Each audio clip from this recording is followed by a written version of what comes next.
Hey everyone, this is Talkative Carl back again for another comic book review. And today is probably going to be like one of my most controversial. Would it be controversial? It'll have some content in it that's like you might find problematic. So yeah, uh, the Punisher, Frank Castle, Max line. I wanted to like. I was having a hard time when I was trying to choose like a Punisher comic to review, and it's like, uh, I mean, there was one with like Punisher versus Deadpool that's pretty decent, and like I don't know, and there's others that wasn't finished, uh, but it's like I need like a good solid Punisher story to just to focus on him, and most uh people who like the Punisher, at least ones with decent heads on straight, uh, prefer him in his like bubble. They rarely like to see him interacting with other parts of the Marvel universe. Uh, I actually dig it because it's like the Punisher is a Marvel character, like it or not. And like every so often, he will have to bump into another hero or anti-hero from that part. And in this comic, he technically does with Nick Fury, the older white Nick Fury. And This comic came around like uh, around the same time as not around the same time. It's like a few years after the events of 9/11. So it was still like I won't say anti-Muslim or anything like that, but it's got those kind of prejudices. And I have forgotten to put up the slides, so bear with me here. I'm so sorry, but yeah, and I definitely have to warn you guys that there is like because they say on the cover there's a explicit content, obviously because um it's not even just the guns and the shooting. It's you know words like they definitely say the N word quite a bit. Black people are not well. There's respectable black people in the comic. However,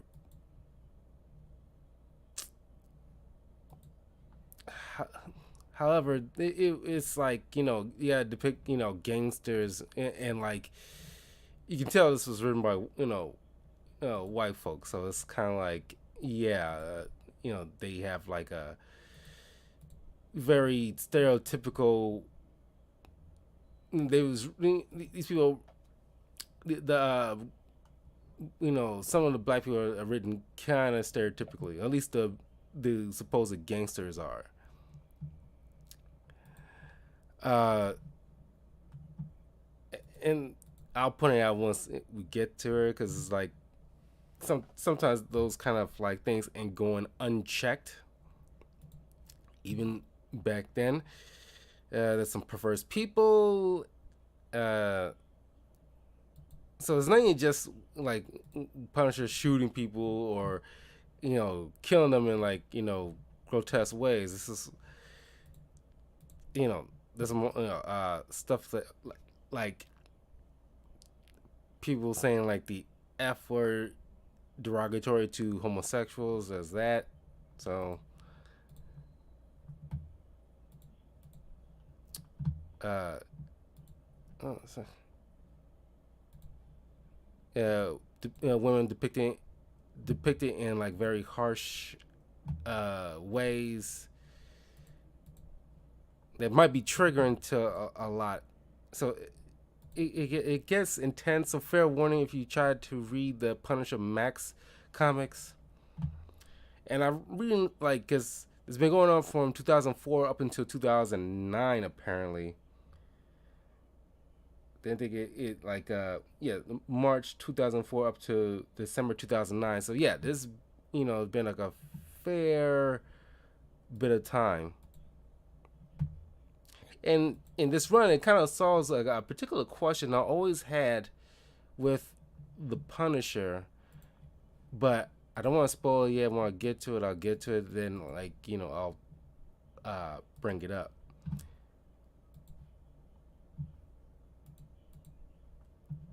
Okay, almost done. This is like put together by Garth Ennis. A lot of this is a Garth Ennis uh, uh, uh, Punisher line, and the writers eventually, I mean, the artist definitely changed quite quite a few times throughout the run because it's been from issues 1 through 75 with it was like 5 or 6 issues. There's like a particular arc, and they do kind of interweave uh, all together on you. And I'm not a huge fan of some of the like art in this, to be frank. No pun intended.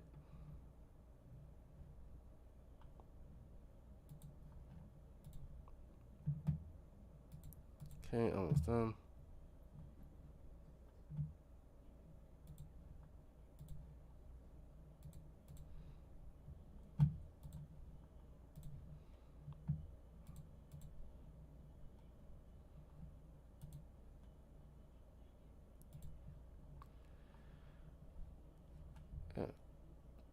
Okay,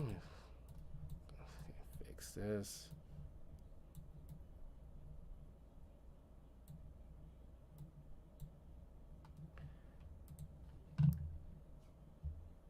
So,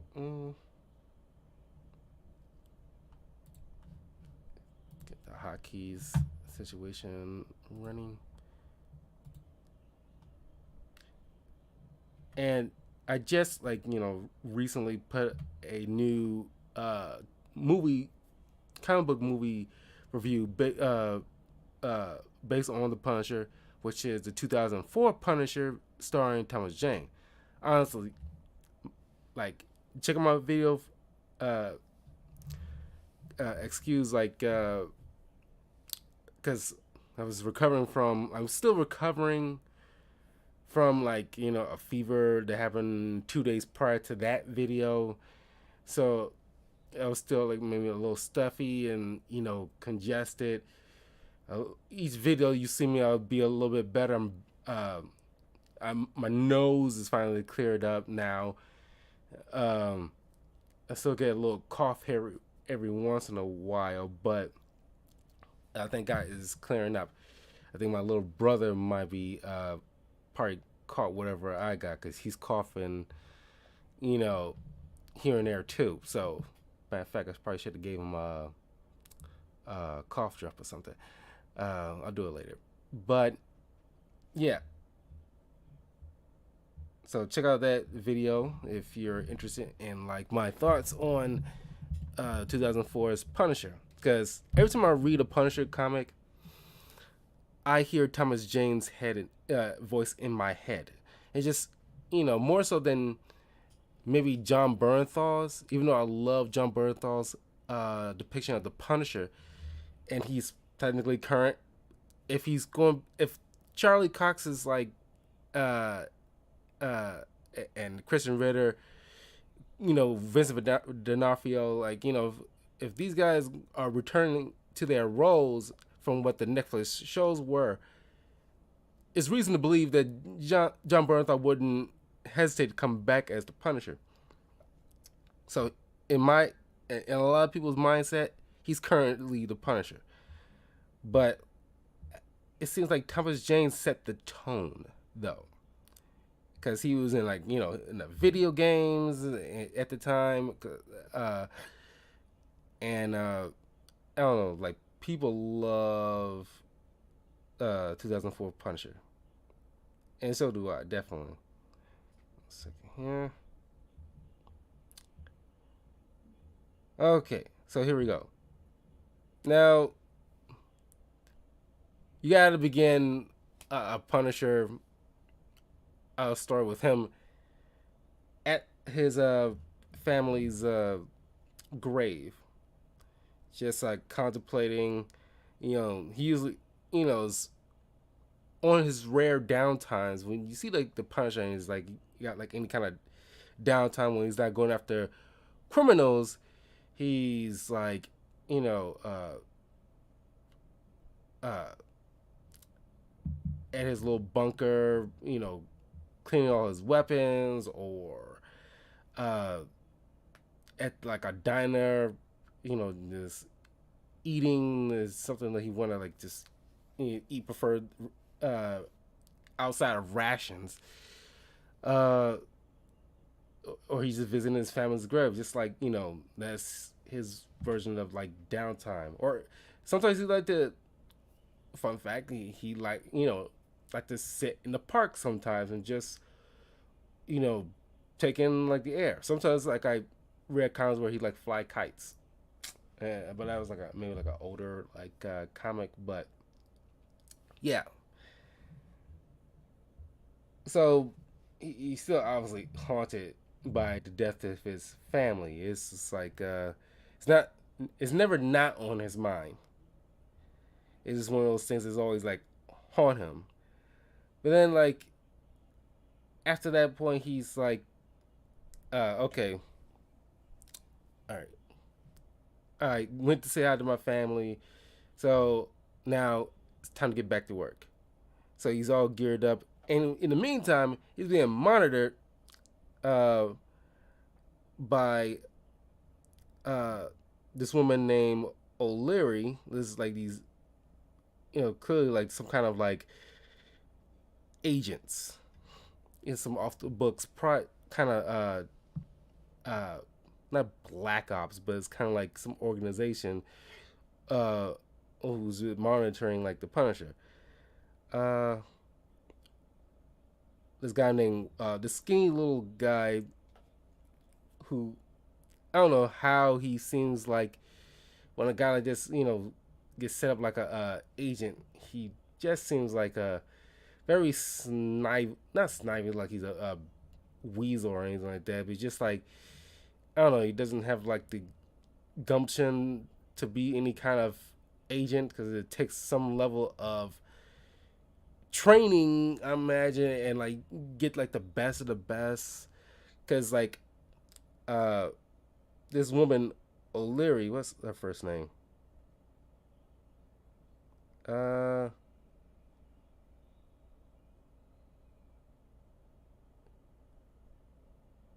anyway, uh, this Agent O'Leary who will show up at least a few times in a couple other arcs, because you know uh, she clearly has the hots for him.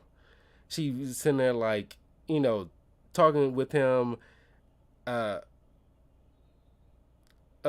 while they sitting there scoping him out across the street. Uh uh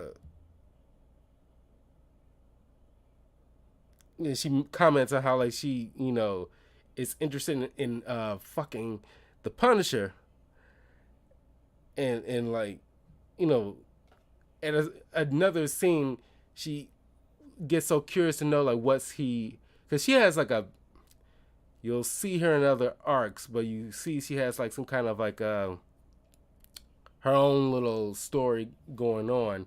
You When I read this, because I remember reading like only a couple of issues because it was in like some kind of omnibus or something at the time in college, because it was around like '07 at that time, because like obviously this wasn't completed yet because it was completed around December 2009, but around 2007 I remember going to Columbia College. At least I took a couple of years in Columbia, and then like 1 year, or at least less so, uh, in Westwood College.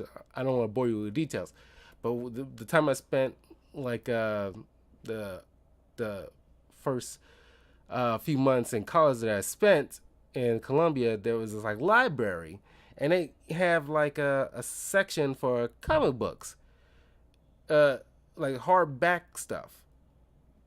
And I, you know, read like the Punisher Max stuff, and like I, I remember a lot of these scenes. Some I don't, but it's like now rereading these, and it's like all in this complete run. It's like some of the later, like because there's a particular point where like this massive arc just like finished, and it seems like it's just like the last couple of stories seems like just not throwaway, but just you know short stuff. It has nothing to do with anything else that came previously. But uh forgot where I was going with this, but it's just like I started bringing it up. Like I read like the like first time me reading the Punisher Max was in like college, and it did catch me by surprise. I don't want to say caught me by surprise. They said clearly because when people get, this is how different time when generations go.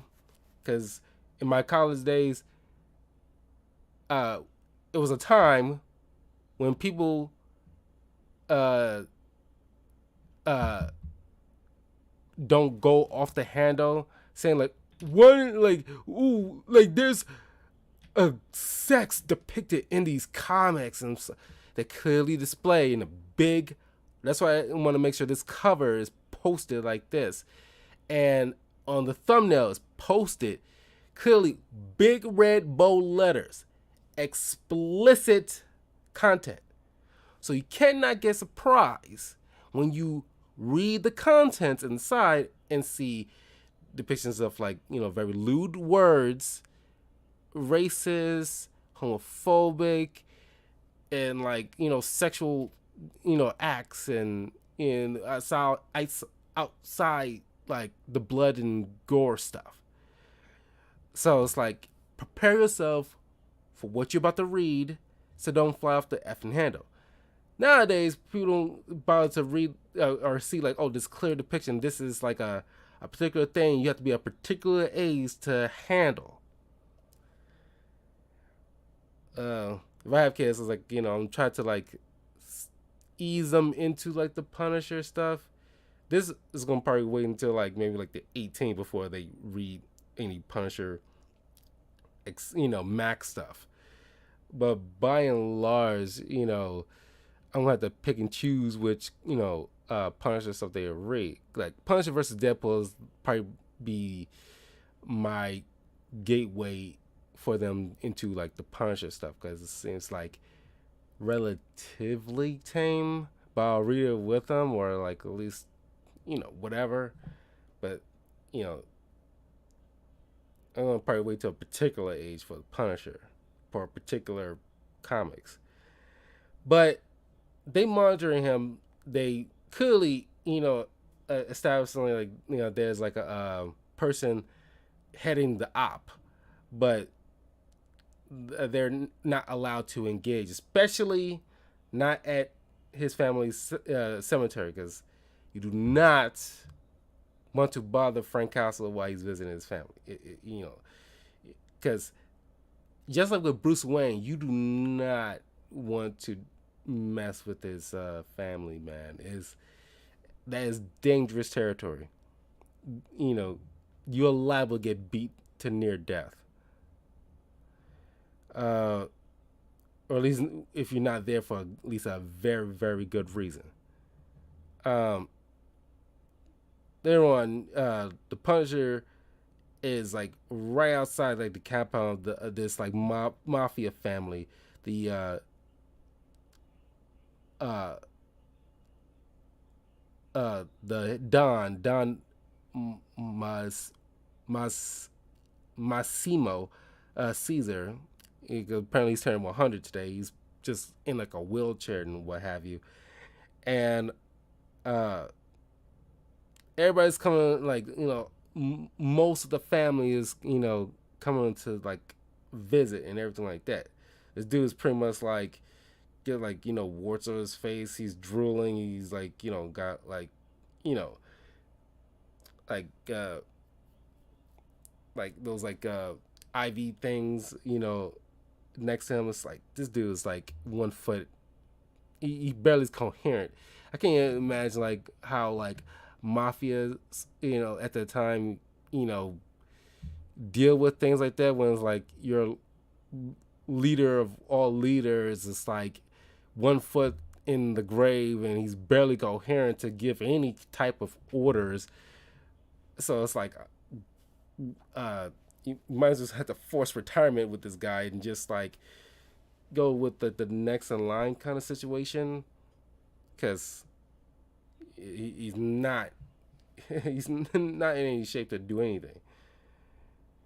So they all like it's like look like a big old gala. So it's like they all like say like salute, and then like uh the Punisher just out of the sheer like balls this guy has and just like walks straight up to the door after he like of course like take out like the watchdogs and stuff like that. He walks up to the door like Massimo, so Massimo Caesar, I'm here to kill you. And then he just pulls out a pistol and blows a hole right through his dome, and then strolls right out of the door. And like, there's a particular reason he's not rushing, because being like a military man for X amount of years in the past, with all these tours, he of duty he did, and like whatever, he says like, oh, there's a couple of seconds of shock, and he's like, like everybody's screaming, and like there's even like kids like there, and they just witnessed it, and wives and like but all intents and purposes, they all pretty much like mob connected. Uh, then he mentions like a couple of seconds to get pissed. Then you see them like a lot of the guys ordering the women to stay here with the kids while they the guys are gearing up. And then Frank says a little bit longer to get everyone out the door. Then like you see all the guys starting to pour out. And then like you see Frank getting the high ground and pulling out this big ass machine gun and start like mowing all those guys down as soon as they come pouring out the doorway. And you see this blood and chunks just like just going everywhere. And some trying to like think that they can flank once like like bodies like start piling and dropping and everything like that. Some as Frank pointed out, like a little bit more of the experienced mafiosos will eventually get their bearings and think of trying to flank him, but he already had like a claymore mine set up for that, and you see like all that stuff blowing up in the bushes and stuff. So it's like it's a horror show.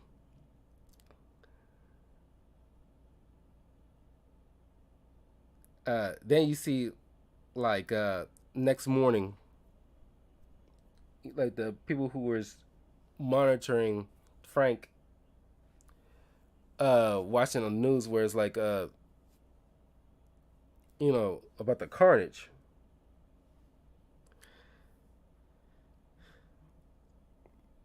uh the person running this secret op, this guy named Bethel, uh,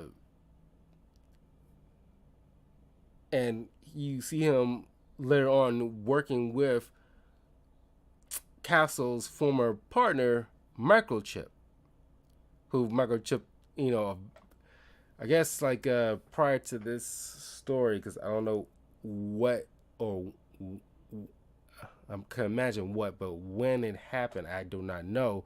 Where these two had like a falling out, because it was like a falling out. I just can't remember like what was the context of it, but uh, Frank and Michael Chip was just gone their separate ways.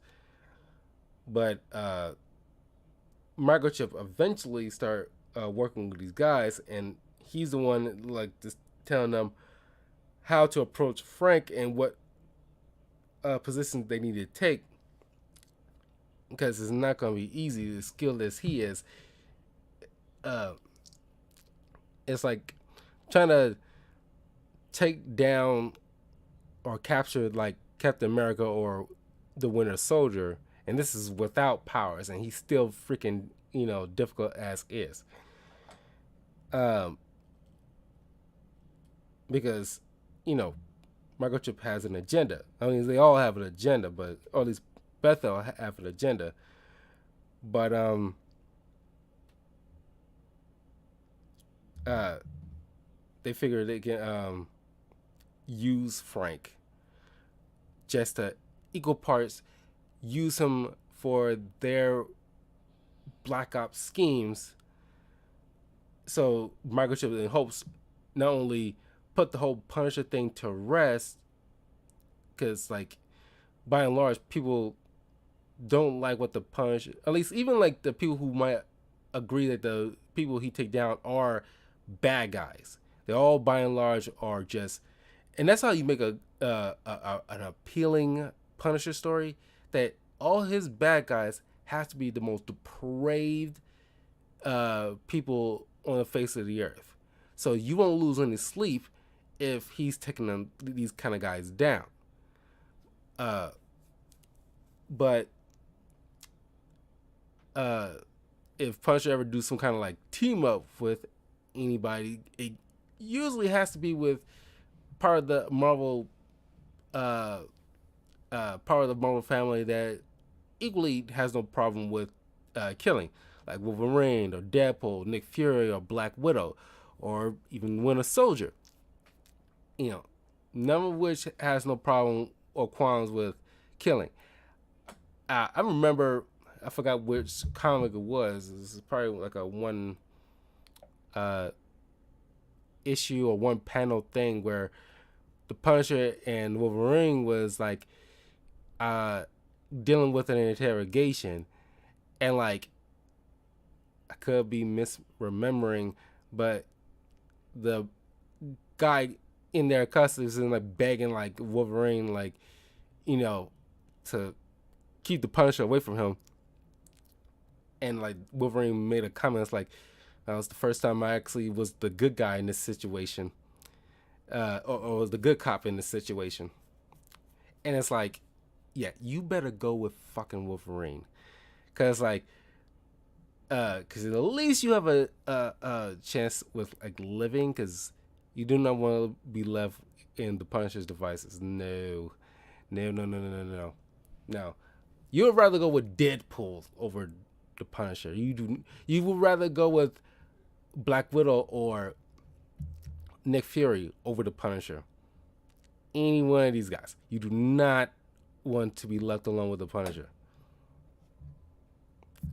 I just thought that was pretty doggone funny. And they always still like stuck in my head how like people this guy was begging to Wolverine for help.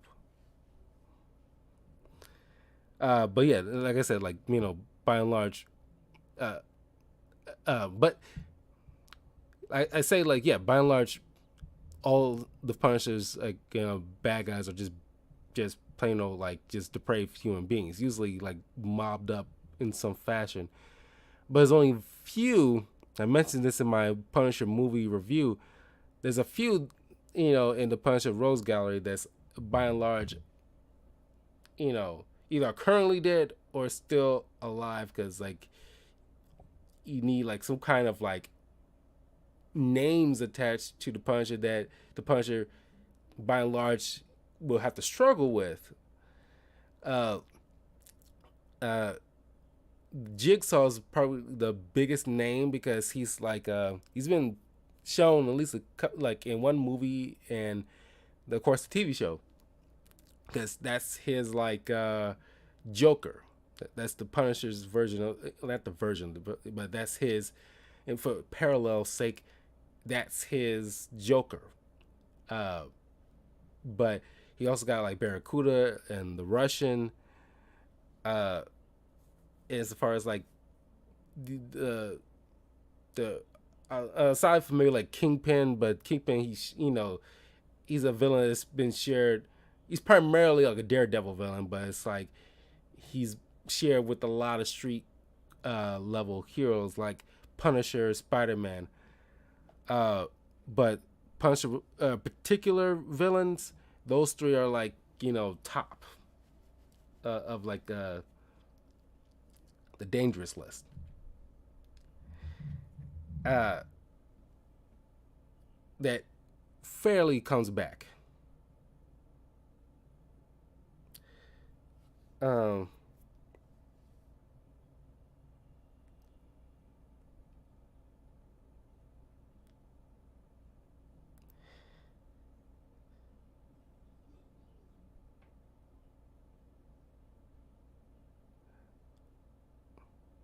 so after that big blow up at like the Don's party, uh, uh, one of the guys who survived decided to okay because I guess it's one of the Frank's missions, like take down these scumbag kind of mafia goons. They even whacked, some of the few that didn't show up to the party who came to the funerals and even took them out. So they're like the hierarchy is just crumbling, crumbling. Uh,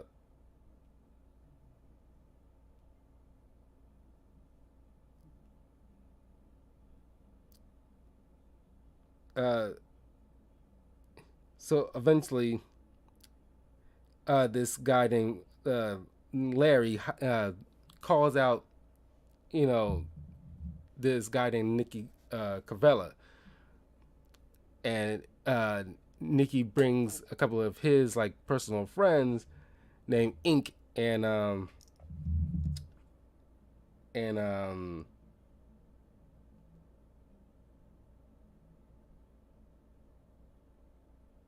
what's this other dude name? This little short old dude.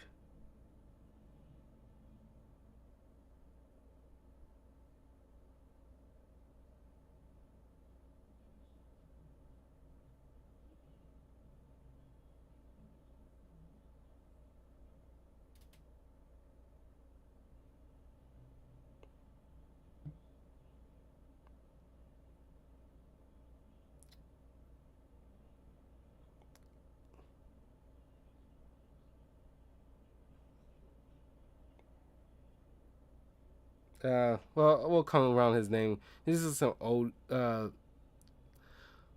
dude, but Nikki Cavella is probably like the one that's like the biggest part of a couple of arcs of the Max line. I think the old guy name is Pitts or something, Pitts or Fitz or something like that. Anyway, uh, he's like like in some mob movies, there's always like that uh person's like not like black sheep of the family, well, sort of, but it's just like they done something horrible uh or slightly unforgivable. I won't say unforgivable, but just like you know only to an extent where it's like, okay, I'm not gonna whack you for this, but you're gonna have to like leave the country and just because you're too crazy to stay here because you end up gonna ruin the family business. So we're gonna have to put you on a plane to Italy, and this we're gonna have to stay for the time being. So that's where Larry got Nikki, and Nikki brought his friends because he's only to this about as crazy as he is. And you see in the next story arc he is going to be involved in, where he's pretty much, I'm getting ahead of myself, but he's pretty much just like a product of his aunt who not only sexually abused him but convinced him or got inside his head to like kill his parents as well as his younger sister in order for her to be a charge of that section of the family. But he, as he got in his like 20s, he then kills her and just, supplanting himself as like the next, like, head of that part of the family until he uh went outside of the bounds of what he was told to do when dealing with this Chinese gangster, uh ends up like murdering a lot of because he was told not to kill him, but he was never told not to kill anybody else in the that Chinese restaurant, including his like two older sons that was with him. But he was explicitly told not to do anything. But it's like just the way it was worded, he just like kind of interpreted. So like, oh, he's alive. So it's like I followed your orders, but it's like this will cause a war. So now you gotta go. So and that's how like Nick Vegas got exiled. But now he's bad because now it's like he's the only person like of like any kind of high stature, but the typical protocols is pretty much like sort of out the window because like the only people left in the this Masmino crime family it's like in tatters right now. So there's no like chain of command to say like, yeah, follow Nikki's instructions or you get whacked. But it's like he's the only guy, and all the grunts pretty much eventually had to like, be forced. Whoever's the leader of these, grunts here and there, all had to like, bubble up to like the surface and take over, or just put in positions where they weren't ready or just like out of convenience because like the Punisher pretty much like turned to like the whole entire family into Swiss cheese, or like the structure of the crime family into Swiss cheese. So anyway, uh Frank later gets thanks to Microchip, who knows like Frank's ins and outs of how he do things. He get because like Bethel got these some soldiers working as like how you put it, like sort of like a SWAT kind of thing, so that way they got some backup. But Microchip decides, okay, I'll just step out because even though he doesn't like me currently, and he's probably not gonna forget about that, he will at least hesitate long enough for me to put these dummy slugs into his chest. So he pulled out his shotgun first before, because Frank hesitates for a second, which is ironic because like he usually doesn't, which allow just a brief second of time for Microchip to take his shotgun out with the dummy slugs and blow Castle away, sending him on his butt, but he's not dead.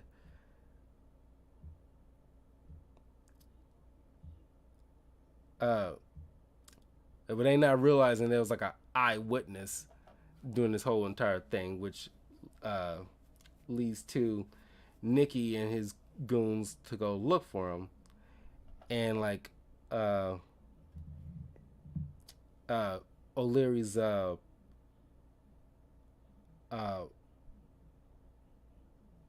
partner. What's his name?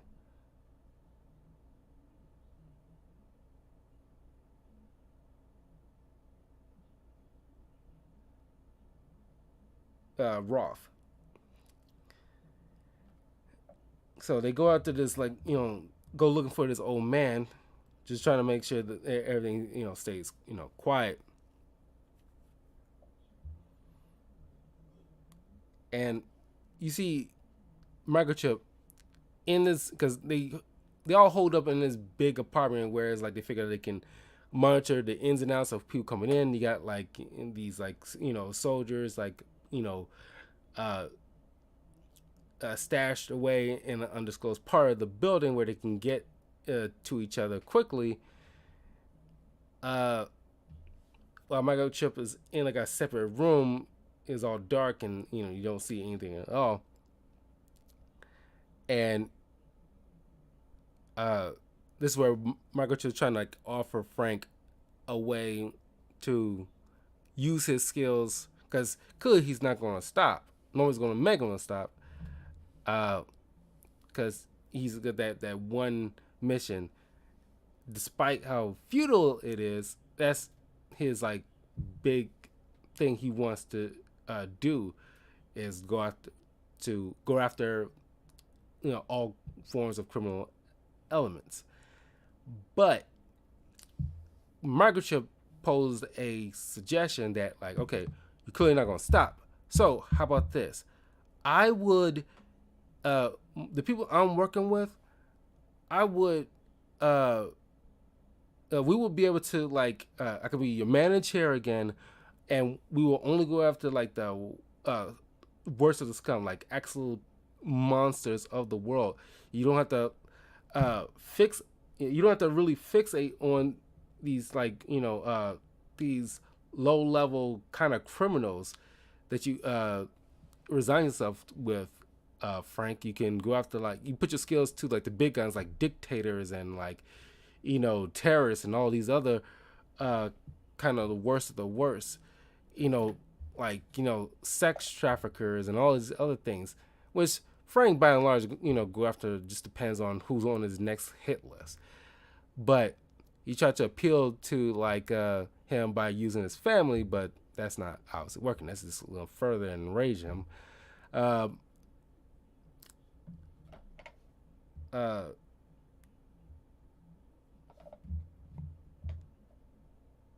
yeah, his name is Pitts. Uh, but that's when, like, Nikki and the others tried to go out there Roth as well, but you know we'll get to that. Well, meanwhile, O'Leary's posted, like, eavesdropping outside the door, trying to get, a feel of Frank's voice, because she never heard his voice before, and she has like a thing for, dangerous guys, and you'll see that in like in another arc. Because I when I read this, I didn't expect her to have any type of, meaning beyond this particular arc. Uh, but she had to go to the after she heard his voice. She goes to the mini bar just to cool off, because she was like really like hot in the pants for uh, Frank. Meanwhile, Roth gets ambushed by Cavella and his buddies, and decides to get information from him. They even end up cutting off his balls throughout during their interrogation.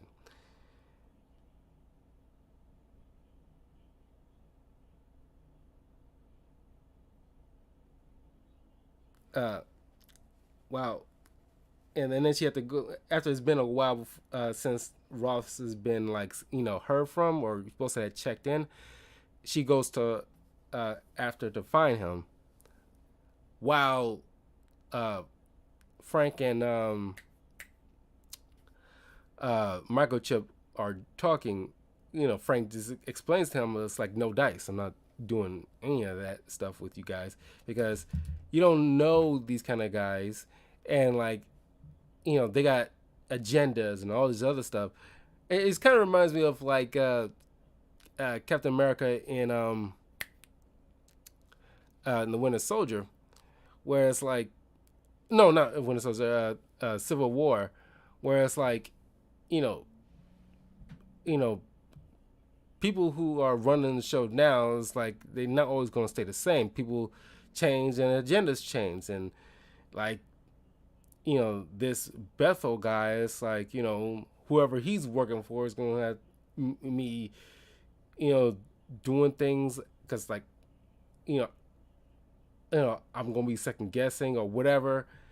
It's like it's a whole shit show. So it's like I'm no freaking way.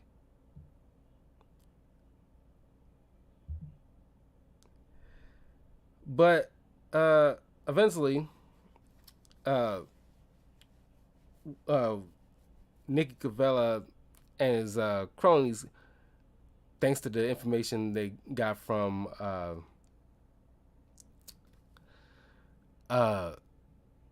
Roth, they decided to okay, we're gonna have to uh, slowly get our way in, and which they do and try to like take out Frank Castle, anyone's involved. So in the process, Ink gets taken out. Uh, Pitts gets winged on the shoulder.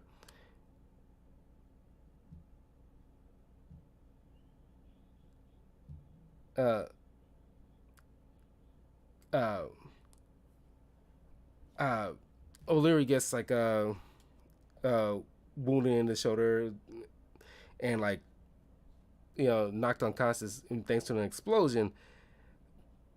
Margot gets wounded in like the uh, somewhere in the stomach, but doesn't seem fatal at first. But Frank Castle, thanks to him, gets loose and he starts like kicking like Nikki and Pitts' ass.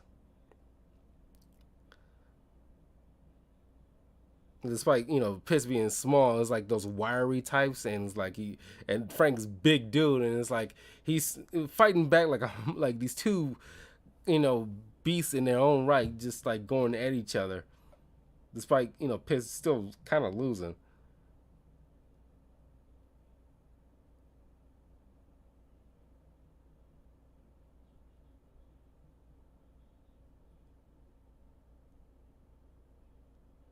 and like O'Leary's like literally laying on the ground, like uh, hold on to her wound on her shoulder, and she's seeing like Frank and getting microchip out of the building, and like he's talking to him, and you just hear her like mumbling, like, Jesus Christ, I'm so fucking wet right now. I was like, Jesus, lady.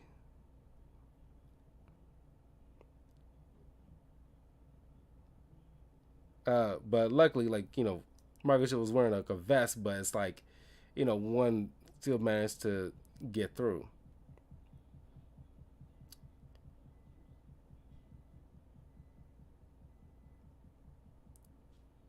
Uh,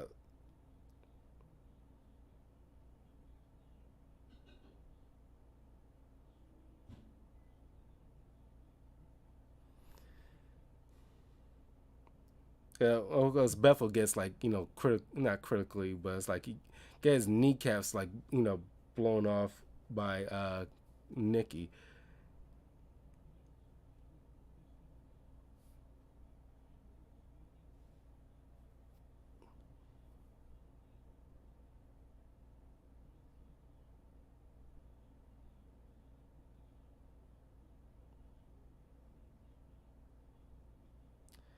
and there was a story that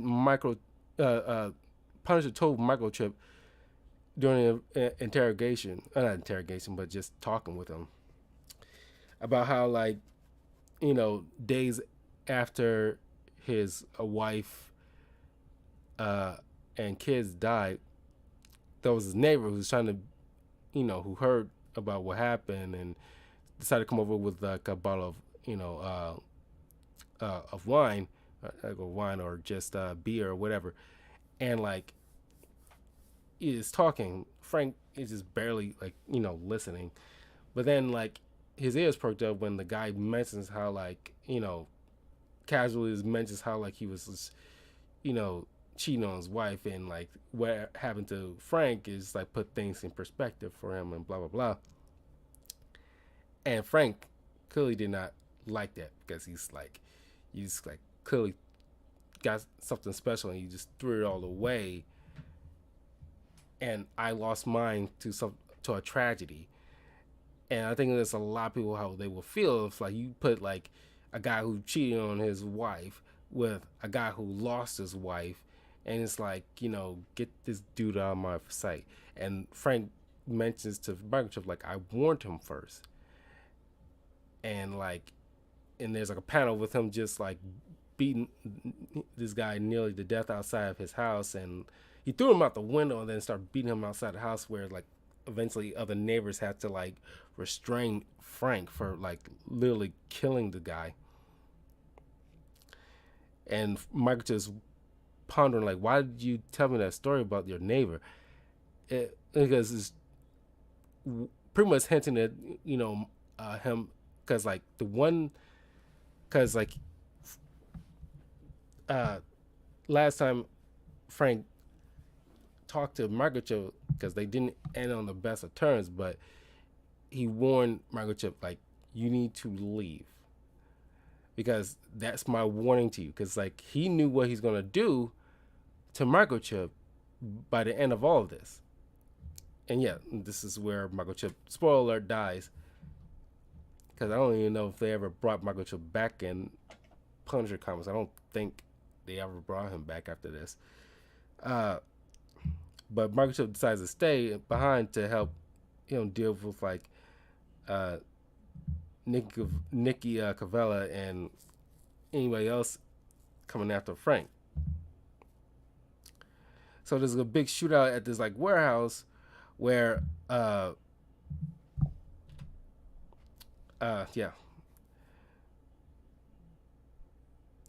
eventually there's like a big shootout at this warehouse. uh Frank takes down a lot of goons come his way, even Bethel trying to send some use some of the uh you know whatever remaining squad he has left, because Nicky Cavella kind of like took down a bulk of those like soldiers that he had at his disposal while they trying to take the elevator up to provide backup. Uh, and cut the wires and cause the elevator to come tumbling down and kill all of them. So whatever remaining's left, uh, they try to come after Frank as well. But Frank takes down Pitts. He throws him, Pitts outside of the warehouse, and he lands on. It gets impaled on his fence. And then this sucker just keeps on going, and like somehow pulled himself off. But some of the metal still is attached to him. And he's trying to come after Frank, and he's like, shooting him, and even the body's still like just reacting. He's still just like in motion, but it's like he is like Jesus fucking Christ. Like, but Nick eventually get away, and Bethel pretty much got abandoned by like whoever's like backing him. So he gets pushed out of a helicopter and like falls to his death.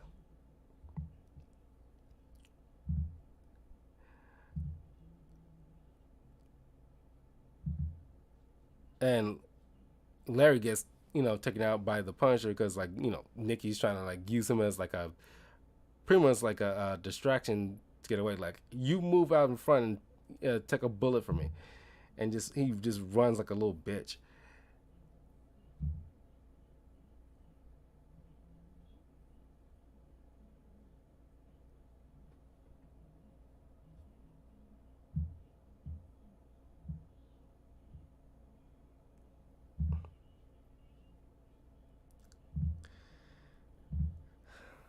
So that's where that arc ends.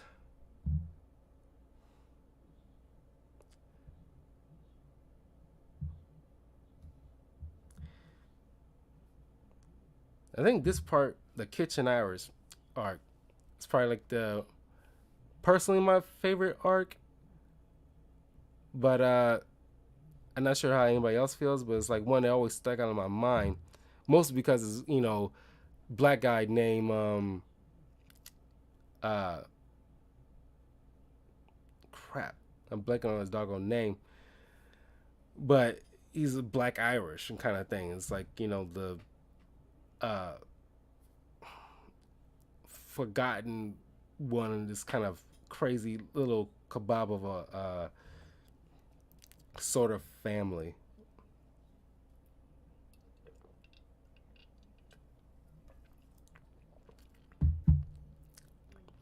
While Frank was at a diner trying to enjoy a meal, there's this big old uh, bomb explosion that goes off, and people expected another terrorist attack. Mind you, this is not too long after the events of 9/11, so that's on everybody's mind. It's obviously it's probably at that time was very triggering for a lot of people to see something like that. Uh,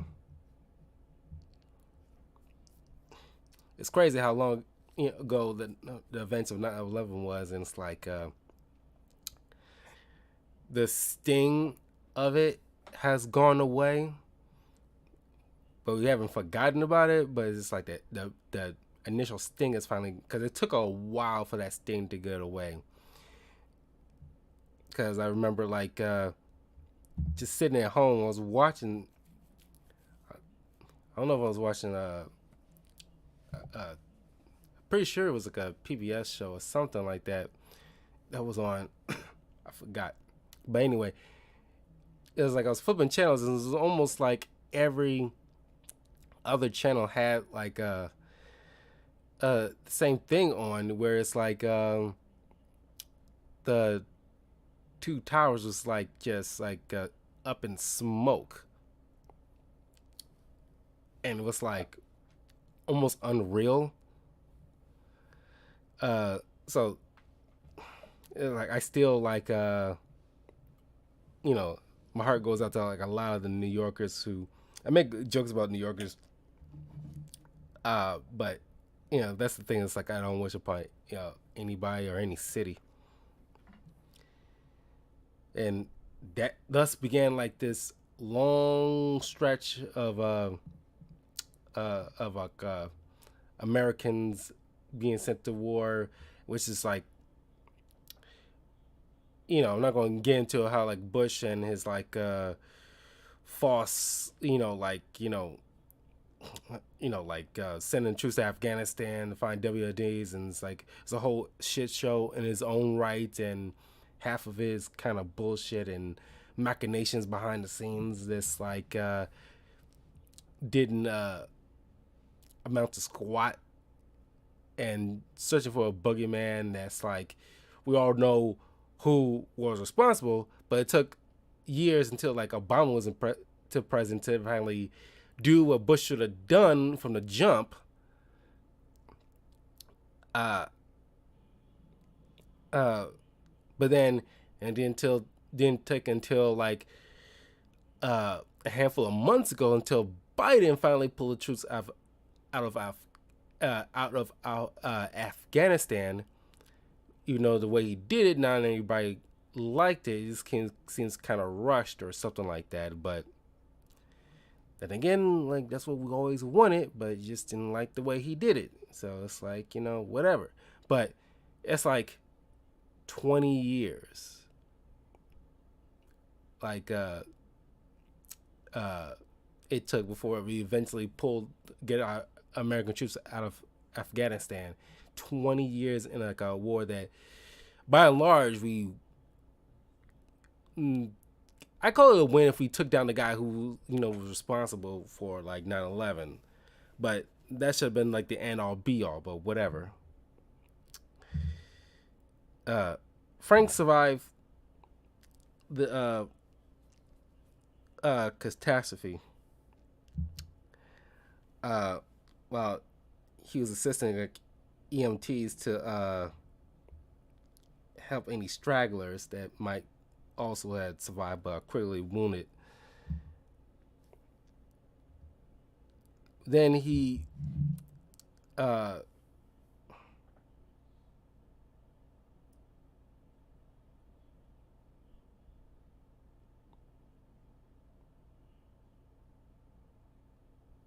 uh, then he meets up later on with two guys from the UK who has something have a who's assisting him in dealing with like who was responsible for the bombing, which turned out to be like these Manatee. That's the Black Irish guy's name, Manatee, because it's like a bunch of this like just not grotesque, but just like this uncouth, just like very stereotypical black guy with dreads and with like it seems like he had missing teeth. I'll see the next picture, but it's like you got like like a gold teeth and here and there, and but you also got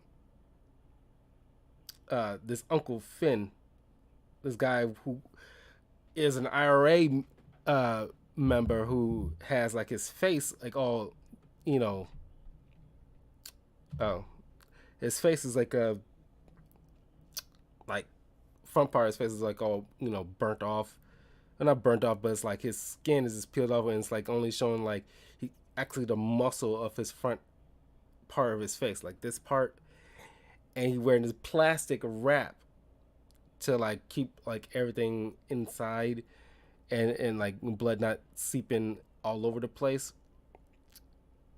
And uh then you also got these brother and sister group uh who's part because they all were part of this big under the thumb of this creepy old withered crone of a man who's pretty much like just like disgusting, and it's like they all like he's controlled them in various different ways, and it's like abusive and everything like that. But he apparently left money for these guys after he passed, and they all trying to kill each other over this kind of inheritance. And like the bomb that went off too early because later that night, because it's run by like one of the other like people vying for that treasure, and the bomb went off too early, causing this big old devastation, and then inadvertently got the Punisher involved into it now, and so now they gotta work around that because it's like a big war between these people. Manatee ended up getting this old guy involved who was like a famous kind of like a torturer, but he's supposed to be like retired and he's trying to just enjoy his golden years and playing around with his at the park with his grandson. He ended up killing after them both to force uh, uh, this guy and his employee to send body parts of one of the other family's members back to this uh, woman.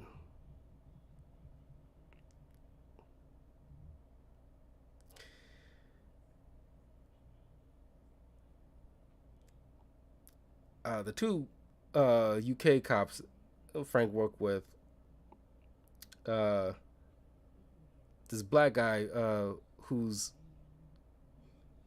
uh, have like a vendetta against one of the guys who ends up killing like an uncle that was a partner to uh, this older white guy here named Yorkie. Uh, what's his name?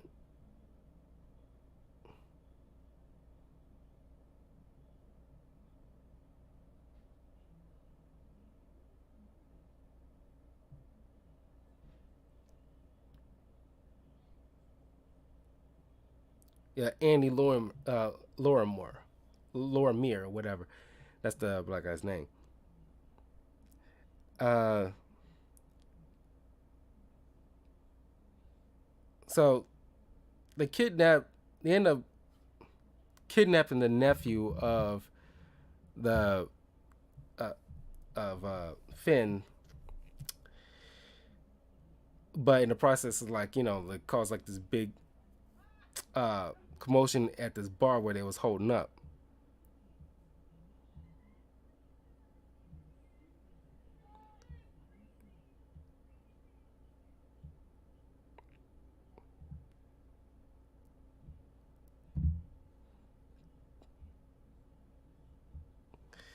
Okay,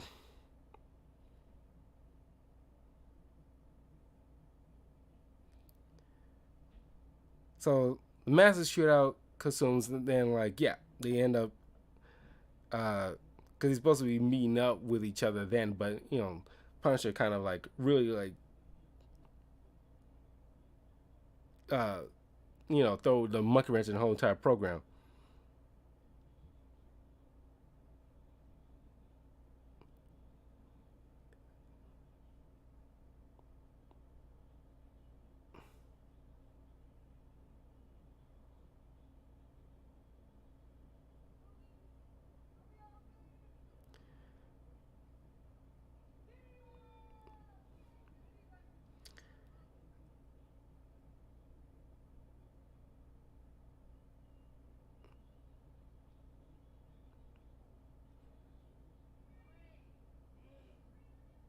Uh, sorry.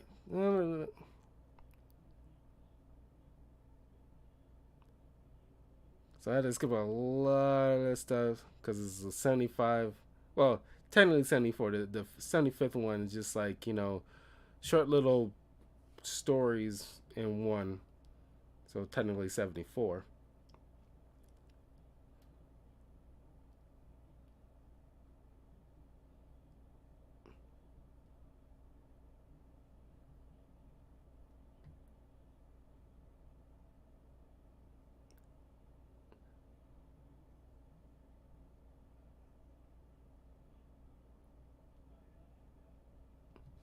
Yeah, he's like an old, leprechaun kind of situation. Like this mean old leprechaun.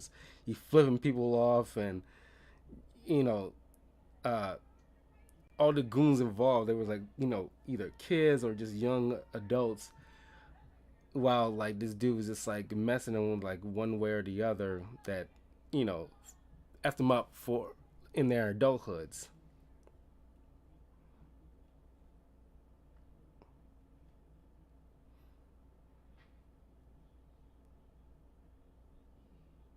So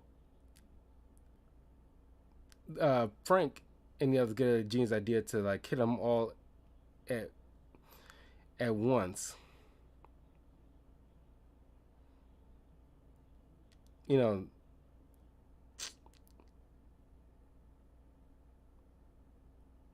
they go to this like the Intrepid, where it's like this museum for like old warships, where these goons were supposed to um, come together for like a was like a sit down or something like that. But it's like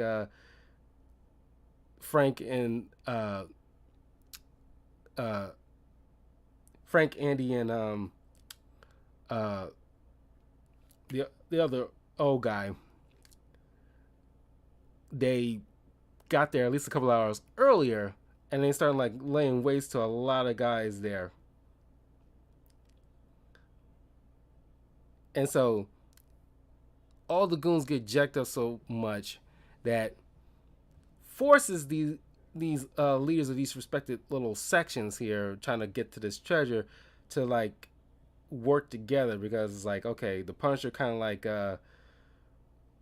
reduced our numbers significantly, so we really had no choice but to like, okay, we need to work together, otherwise, we won't stand a chance.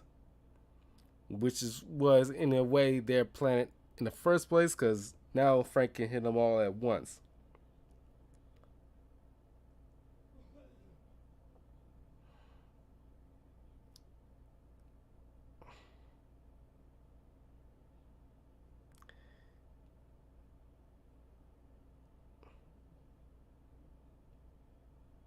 Uh,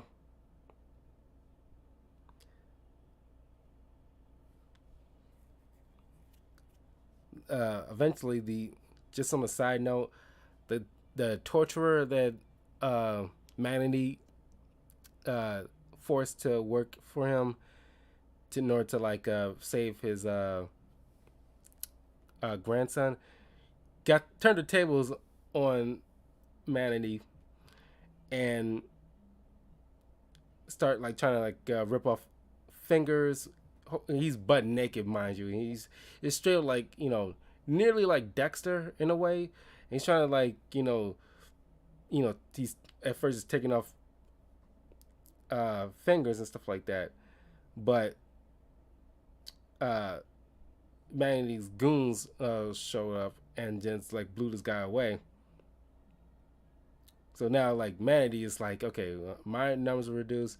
The the twins or the sewer rats, is what they've been known to be because they are like kind of like sea pirates in a way because they like hijack boats along the coast, and you got like you know uh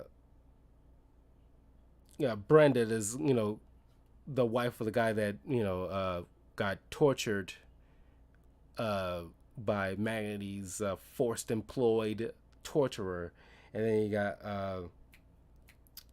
Finn. So now it's like, okay, we'll work together because like we cannot play this old man's game. Because they each got like some. It was handed upon his death. Each handed like a letter with a different code put together leads to the treasure, and they all believe that okay, he expects us all to be going on each other's necks just to laugh at us throughout, from beyond the grave. And it's like, yeah, okay, we cannot uh, play that guy's game. So they go to this abandoned ship in the harbor, and they all go, and that's where they start looking for the uh, treasure inside. Although trying to like uh, stop them, uh, things take a turn when like a flashbang, or at least uh, Finn sends like a flashbang in Frank's direction, and he didn't have time to get fully out the way, so he's a little delirious as Finn's trying to take on the Punisher. Frank literally, because Frank doesn't give no qualms, he literally bit off a piece of his face, his bare face. It was already like taped up and whatnot, and just like rip off a chunk and just like he's like screaming bloody murder. It's freaking disgusting. And they all the remaining like because like like the out of the brother sister duo in the between the sewer rats, the brothers critically wounded. The sister seems a little bit more like not caring them much enough about him. Like she think as she like usually depicted, or at least earlier when they was younger, they seem more like together, like as a unit.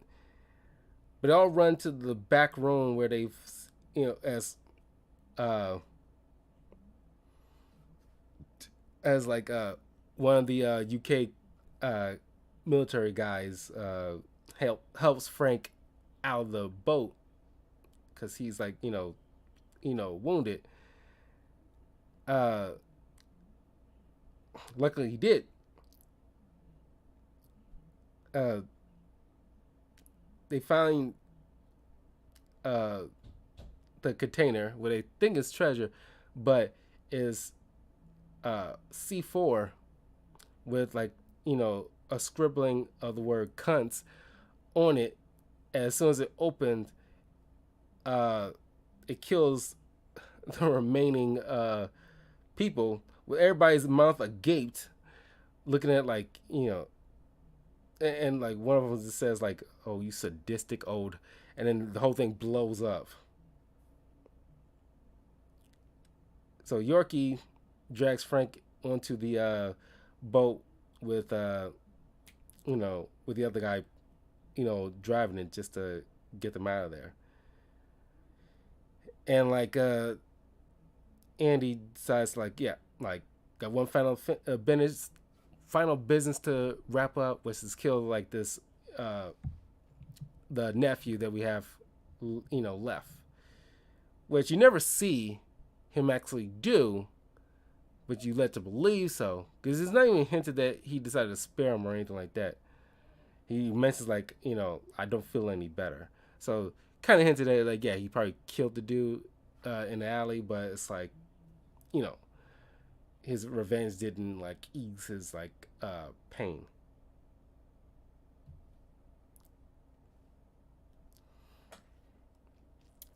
Okay.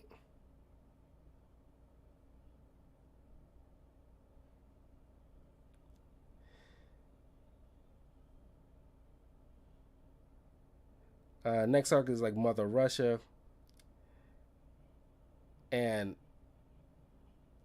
this story is involving like this virus that was manufactured by the scientists who, and this is where like Frank works with like Nick Fury in order to. Nick Fury needs like somebody he personally wants on the team to like uh, deal with this particular issue because he feel like he was the right guy for the job. Uh, and he's also like forced to work with some with a handful of these like supposed generals. I put it in quotations because you find out in another arc these guys are not like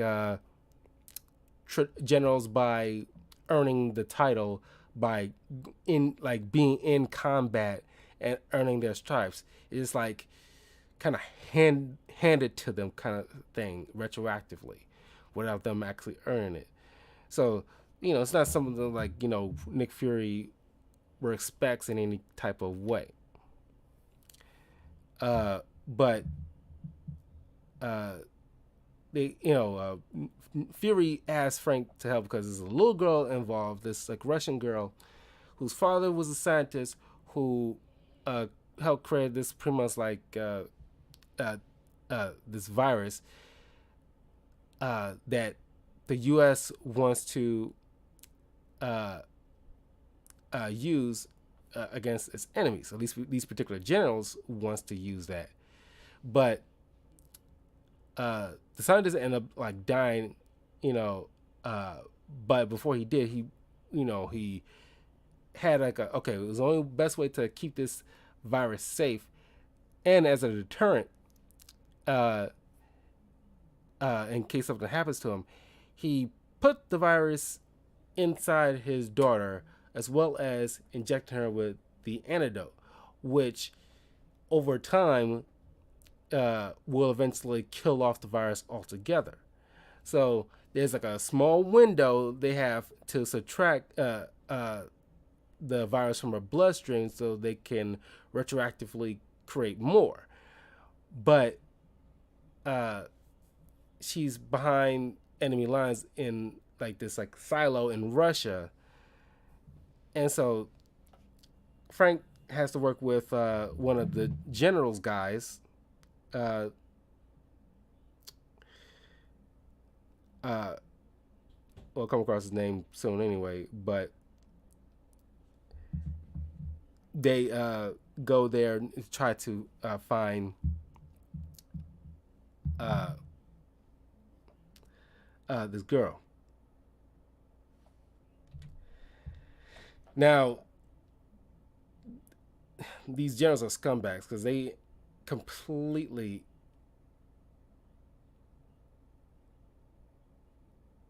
uh, Nick Fury is completely like pissed because these generals literally like orchestrated uh, a fake terrorist attack. You're trying to at least orchestrate a fake terrorist attack against like Russia by having one of their guys hire a bunch of like you know terrorists to orchestrate like a plane hijacking and try to send it to the not Kremlin but just like a like one of the famous areas in Russia. Uh, Eventually was shot down, but it's like they was trying to like fabricate a scenario just to be able to not nobody be them wise about what their real agenda is. But like Fury is like uh so Fury just takes off a belt and whipped the hell out of the guy that like plotted this crap.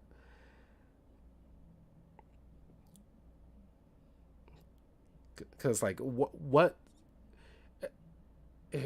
like what kind of like ignorant thing, like especially not too long after a situation like that, it's like why would you even fathom an idea like that?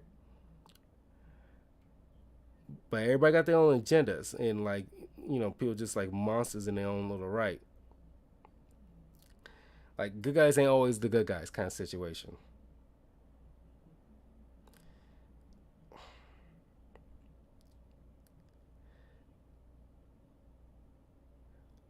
So Frank eventually finds the little girl,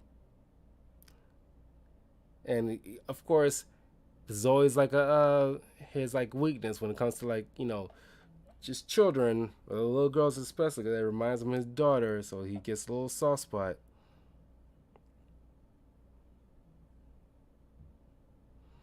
So now it's kind of like turned to now they're getting like busted by some Russian military there. So now it's kind of like they are like held up and like pretty much like a standoff between like anybody trying to come in. Frank and the other Russian soldier working with him uh, are trying to like, okay, we'll just fight these guys off and try to figure out a way to like sneak out. Meanwhile, uh, there's this former like Russian general named like the Mountain. Uh, he has like another arc coming later, but he's like you know we'll get to him later. His little subsequent thing uh, in uh, in Russia, it's like it's like he doesn't leave an impact here. You're just trying to establish him right now, but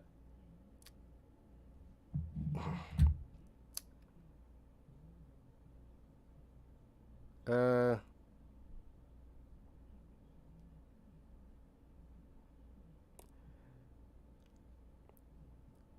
so people outside of the silo decide to sneak in this little half pint guy who like really like put the screws to Frank and his other guy, and it's like uh, it's kind of like judo fighter from Peacemaker. It's like that guy. He's just like working these two big heavy duty players that's holding off like a small army right now, and it's like insane. But Frank managed to uh, uh, get a leg up, literally, and like just once he grabs a hold of this, guy, he's like, starts swinging him and like just bashing him into the, wall and ground until like there's nothing but his leg left.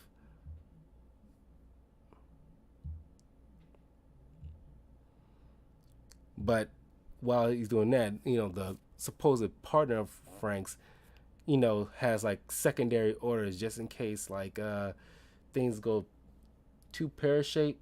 It's like, okay, your job is to make sure that virus, gets out above all else, and in the process, it would end up killing uh, the little girl if it can't be done safely. But uh, Frank, stopped him in his tracks. But it's like instead of killing him, he still needed like you know, assistance to getting out.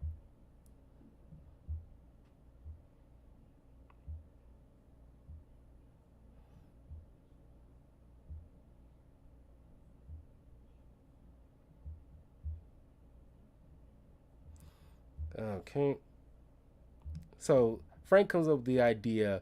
Okay, we'll convince like the mountain, or at least they don't know who's in charge, but it's like it was the mountain who's pretty much calling the shots, further away to the generals on the scene.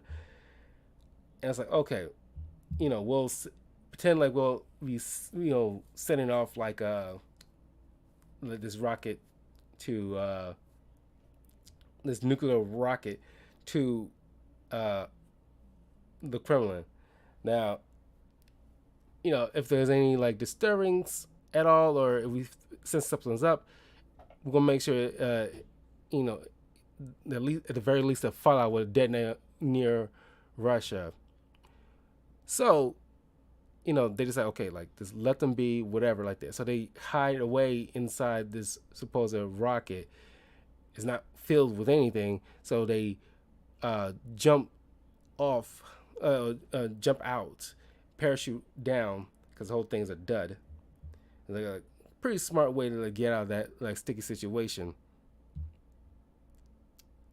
But while it's still like in like cold, winter, so they don't have like uh,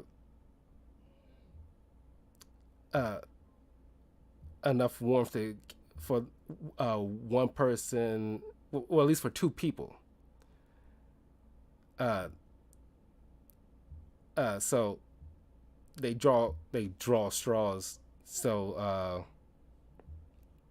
who will give up their coat for the little girl? So of course, like the partner ends up, because he's the one that tried to kill the little girl, decides, okay, fine, I'll uh, give up my thing. And he ends up dying in the snow, while Frank, gets the takes the girl to the nearest like rendezvous point where U.S. soldiers picking them up, and they eventually get the girl to safe to like a safe U.S.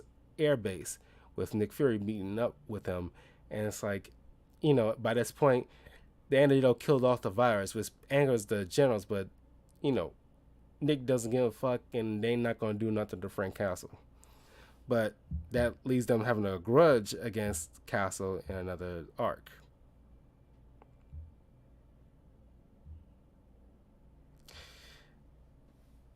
Now we're back to up and down, left is right arc. Yeah, up and down, black is white arc, where Nick Cavella comes back and uh, decides it's kind of like because I think it was Bane who did it in a comic book, but I know it's from an animated movie where he digs up Bruce Wayne's parents just to force, like, uh, Batman to come unglued and not focus. Nick Cavella ends up, doing something similar, but probably a little bit worse by literally digging up the remains of Frank's family and pissing all over it on video and sending it to the media to like uh, run it. And of course, eventually Frank sees it and like goes on a absolute tear. We don't not saying no rhyme or reason, but just like zero consideration. Because usually he's a little bit more focused in his uh uh war against criminals, but this seems like just outright just blatant disregard of like any not collateral damage, but just like collateral witnesses or whatever. Uh,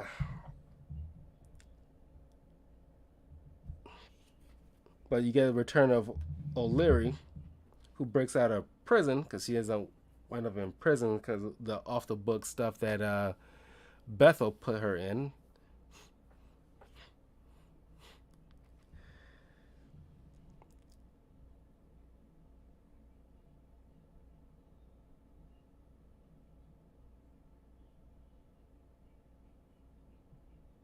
And you meet up with like this guy who used to be like the ex-husband who is like an ex-husband of O'Leary who orchestrated the fake terrorist plot, that went on in the last arc. Uh, what's this guy's name?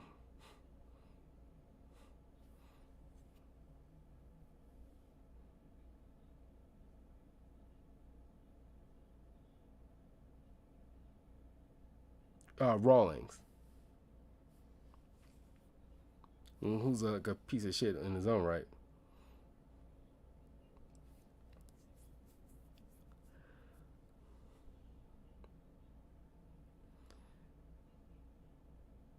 So now, like, Nikki's back, and now he's having like a uh,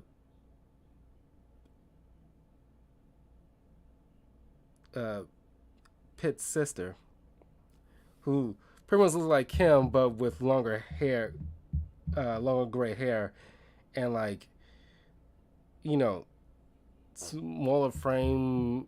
Well, not smaller frame, but still small frame, and like just got the same like old man kind of muscles, but with tits or sort of tits, whatever. It's not like crazy or anything like that.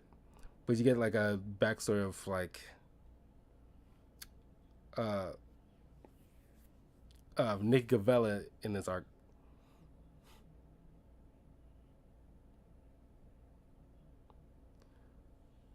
But I like this drawing of the Punisher after the video surfaced of him pissing on his family's remains. Like, look at this. It's like this cold stare, like somebody's gonna fucking die.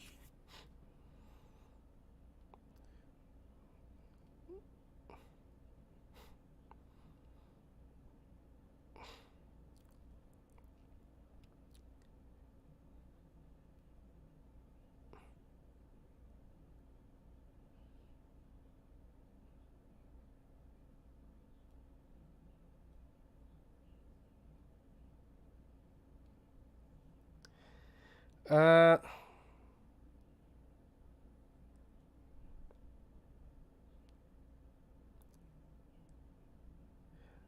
so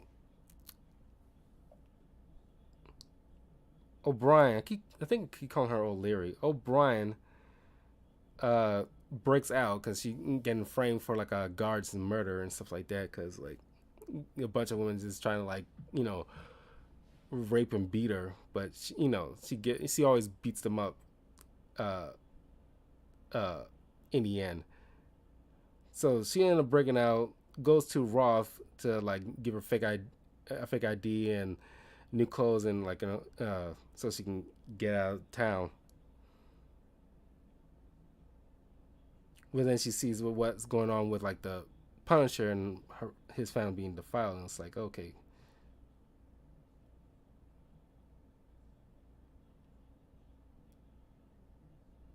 So while Punisher's going on this tear, he keeps leaving like one person behind to uh, tell the cops like what I'm doing is going to keep going happening if my family isn't reburied. And of course, like don't see why like the New York uh, government is sitting on its heels with like okay I like even though some get because like they all admit like yeah some of the police stand by the Punisher because they take it down like a lot of criminal scum, like literally like worst of the worst kind of people. And that's how the Punisher usually gets away. Because like people hesitate to arrest him because he only goes after like very bad people. So it's like you know, uh, but they also don't want to like feel like they like sub succumbing to terrorist threats. It's like it's not a terrorist threat. I mean, it's like he's doing what he's usually doing, but just on like a different scale and just unchecked. And it's like, you know, it's not organized like it usually is. And well, it's organized to the point where it's like there's no, instant casualties, but it's like a grand showing. But it's like the man's family remains, was the file. You can very least want to make sure that okay, let's get this put back and put this family securely back into the ground. Which eventually they do. They kind of drag that on for a hot minute. So just freaking do it.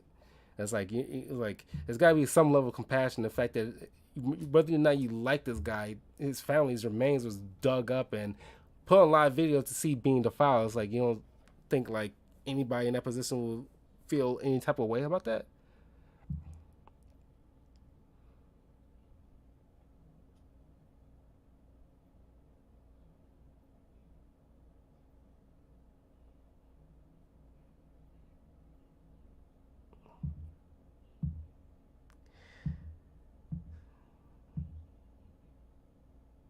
So eventually, Rollins meets up with like Nick Cavella, who they had like a partnership, also like a side relationship kind of thing, because you know, because O'Brien wants revenge against Rollins, so then she eventually tracks him down and spots him outside Nick Cavella's like hideout, and sees through the window of Rollins giving Nikki head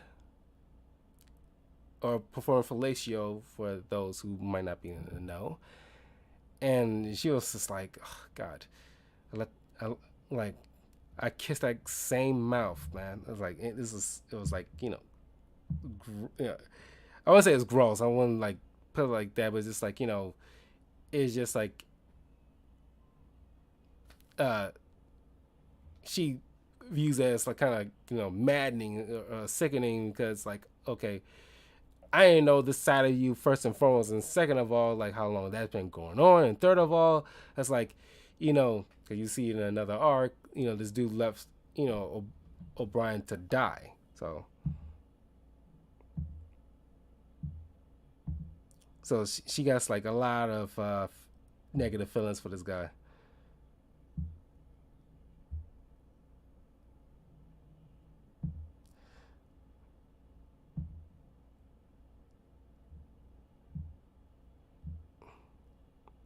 So in his white hot rage of a flash, he's like, Frank's just not like considering even the fact that he's bleeding. It took him like he's literally sitting in his car just fuming, seething with rage, and it took him a minute to realize like I didn't even realize I'm in this car. I'm got like a shoulder wound right now, and I'm just barely noticing it.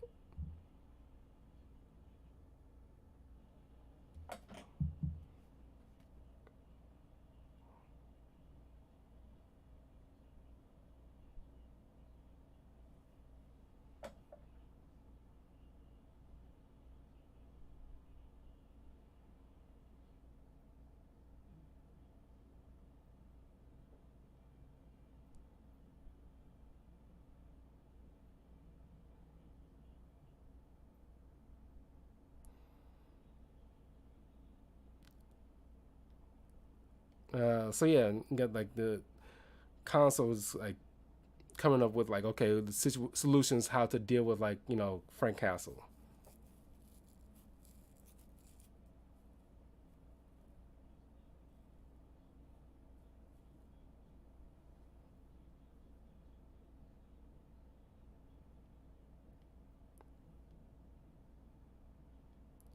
So Rollins comes up with an idea to help Nick Cavella with his problem, where he's like use him as bait in order to drag the Punisher out, and O'Brien will just sit on a rooftop across the street to assassinate Frank on the spot. Frank being like in like a fixed white hot anger with one fixed like target in mind where he's not considering surrounding areas. Usually he checks like the he even like mentions that in his monologue. It's like okay, I usually like I know this is wrong. Well, it's not wrong, but it's like I know this is not how I operate. Like I'm clearly angry. I'm not focused, but I just can't seem to care right now because I need to kill this son of a bitch. And so like just guided by just sheer rage, he's being you know uh he was nearly gonna be picked off very easily until like O'Brien comes out of nowhere, knocks out Rollins while she's using his gun to lay waste to surrounded bad guys while Frank just taking cover.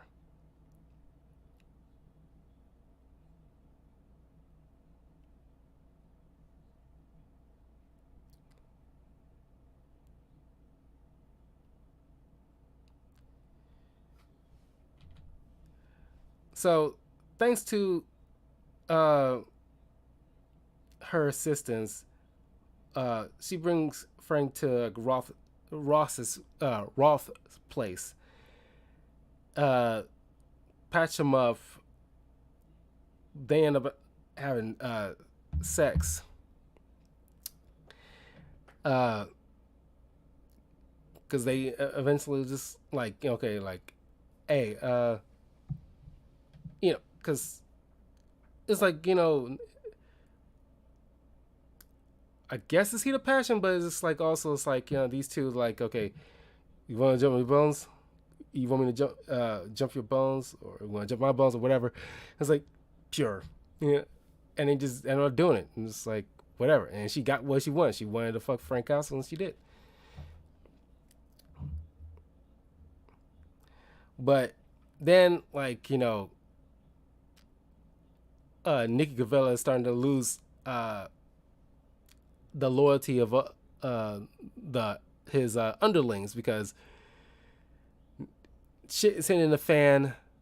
They don't have no backup because Frank took the bulk of their crews out way earlier in the beginning of the entire like run with like the Massimo family. Like a lot of them are just gone. There's no people that Nicky could call upon to force these guys to work for him. So it's just him and Pitt's sister, and his sister, tried to put the moves on Cavella, but uh, uh, he's not having it because he doesn't view her in that way, and she's just like old and like, uh, and like just not attractive at all. It's just pretty much Pitts with like longer hair. So she ends up breaking in to Ross apartment and try to kill both Castle and O'Brien, but she ends up getting killed by O'Brien in the end. Rollins was being interrogated and like filmed, admitting to his involvement in like that terrorist attack against like Russia in like the previous arc. But thanks to the incompetence of Roth, who ends up dying when he's supposed to be watching uh, Rollins, he gets the whole thing with like, I gotta pee, man. You gonna let me piss myself, man? And then like Rolf turns him loose, but ends up getting killed. He gets away, and then uh, O'Brien decides to like, I'm gonna go after this guy because me and him have unfinished business. And then Frank finished his unfinished business with Nick by very poetic justice.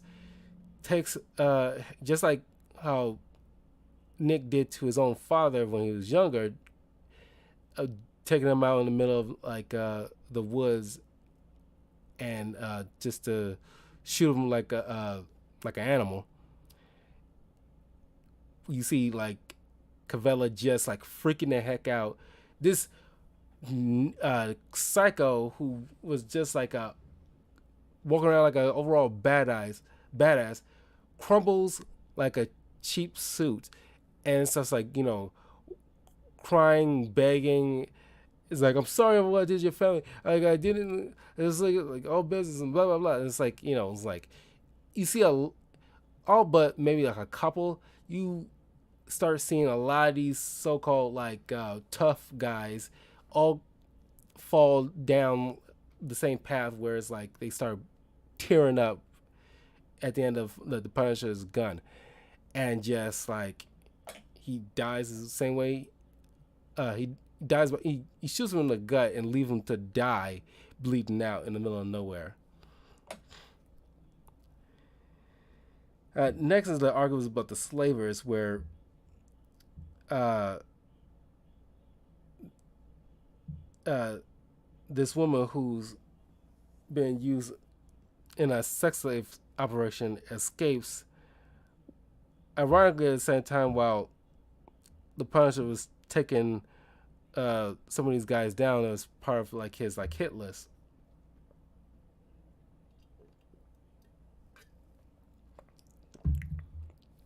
And Frank ends up saving her, and she brings up about this operation. Frank puts her in like a, a motel with like only him knowing,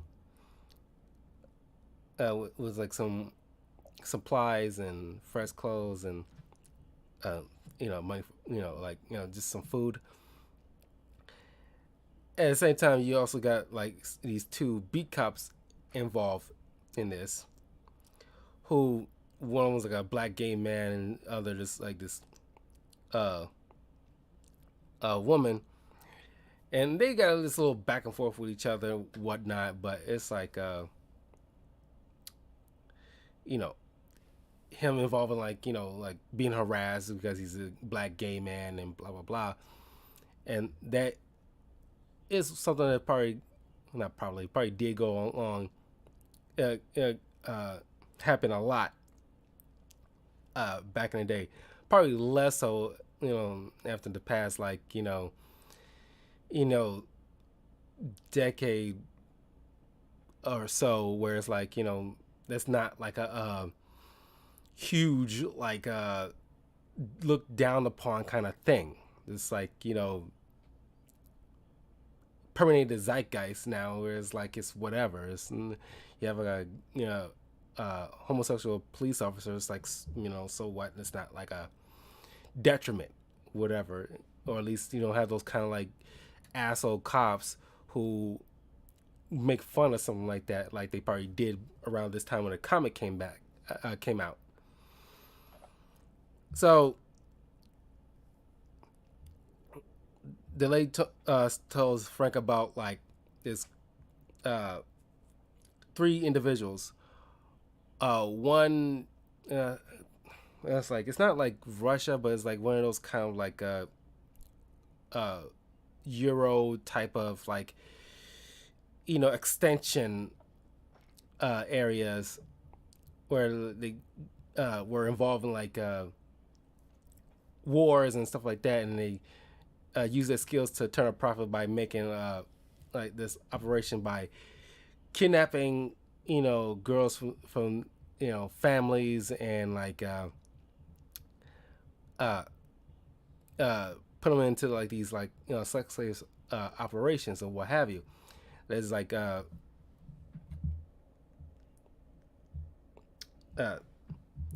there's man and a woman. Uh,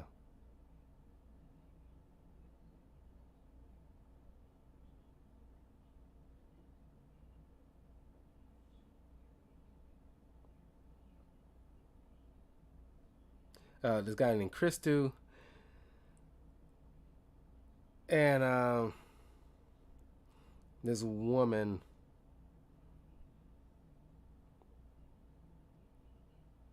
Um,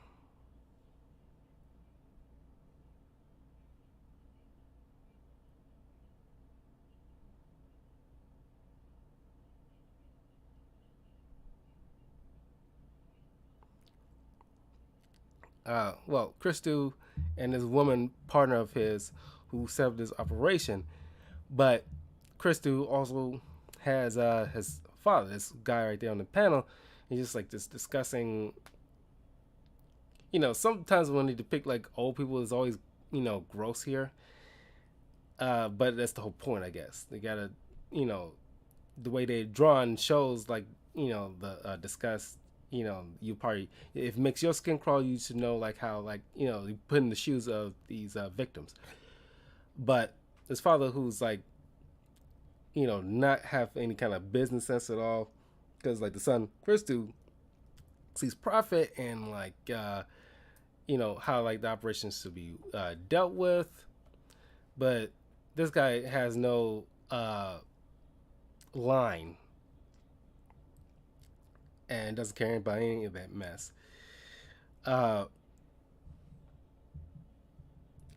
and they got Crystal got like this detective in his pocket, and it decides to use the two beat cops who Frank, you know, disarmed. We didn't do anything to these guys outside of disarming them, but he decides to use those beat cops in order to like sell the fact that okay, the we cannot.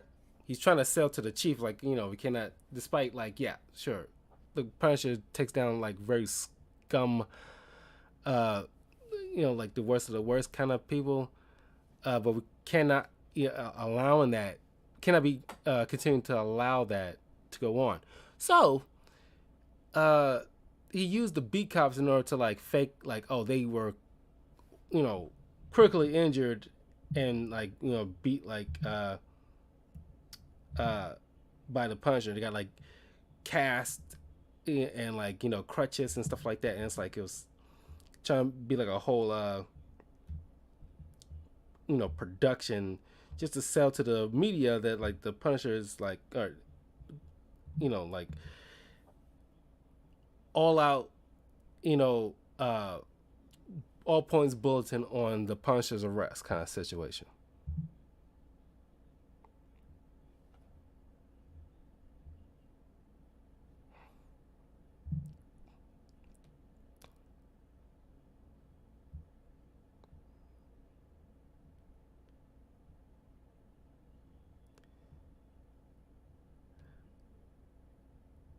But these two end up these cops end up working with the Punisher after like following the trail of the social worker that the lady who is helping the Punisher stop this slave trafficking thing. She doesn't trust this social worker because the social worker who's trying to help her, because she has she had like a baby because of the constant like rape by like these or trying to break in the women and what have you by these criminals. Uh, the she only gets to see like the baby like at least like once a month or whatever like that.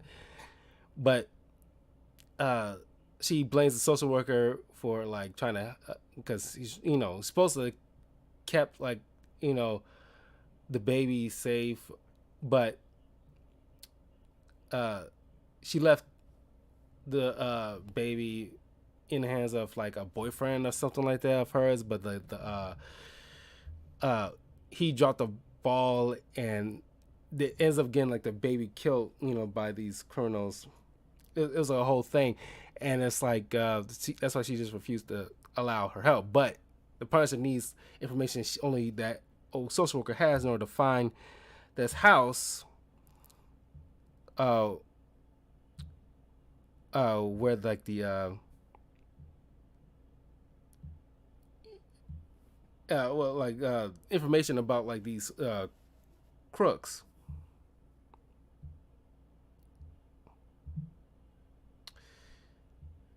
So they end up getting, they end up stopping. Uh,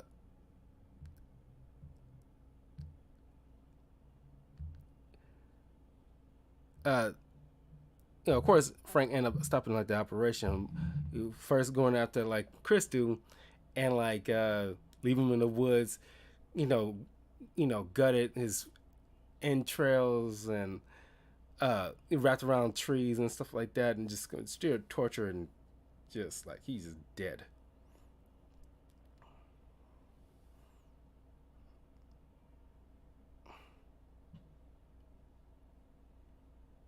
Uh,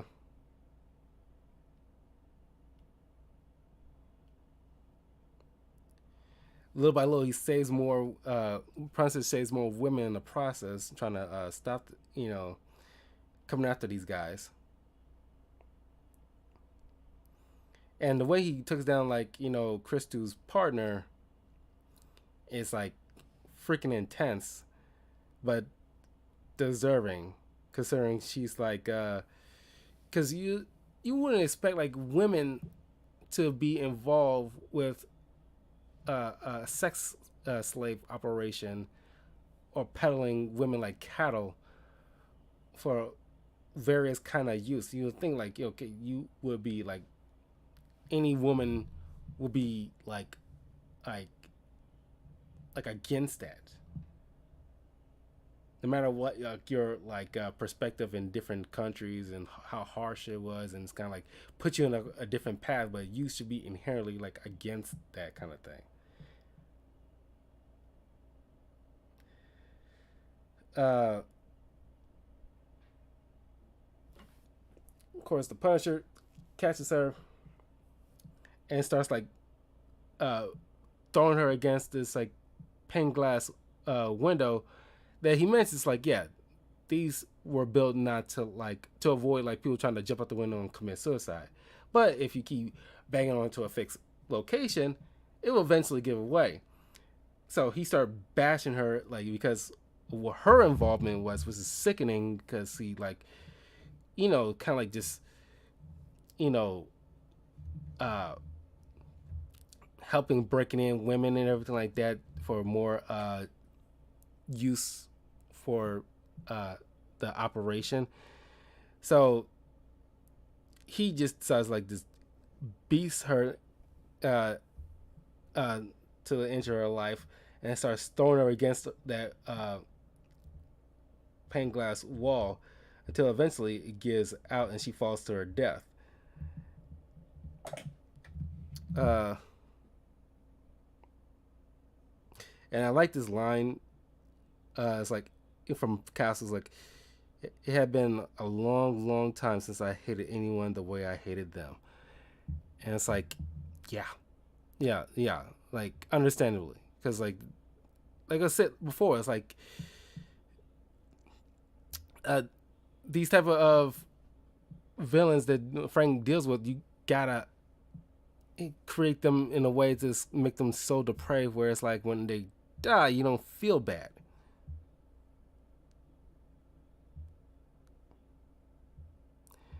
So next, Frank goes after the rest of the operation, takes Christu's father,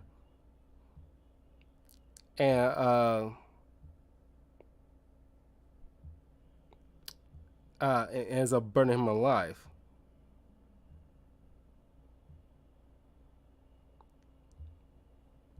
And the detective who's been like helping these criminals behind the scenes, Frank, thanks to the help of the beat cops, Frank uh, videotapes the whole entire thing. Have this detective deliver this. So in lieu of not killing him, he's going to be delivering this. He's going to make sure that I'm going to keep watch on you. You don't know where I'm at, but I'm going to make sure you get on that plane so you can make sure. Like I want you to hand deliver this video message to the people. Uh, uh, to these people.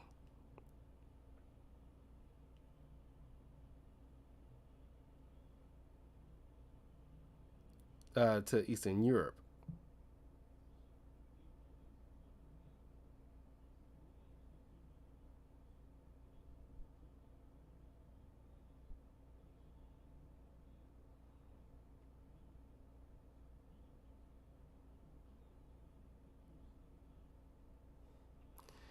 But once he leaves, like he was never heard from again. So obviously, the Eastern Europe, where like the other end of the operation is, it's like obviously kills this guy just out of like you know revenge. Uh, the social worker uh, goes back to helping other women. The female B cop decides to leave the forest to work with her. The black male B cop stays on the force, as a cop. You would think like he would like rise up, or at least you know shed some light on like the detective, but like the other cops is not respecting him or whatever like that. It doesn't end happily for everybody, and Frank mentions about how like some of the uh,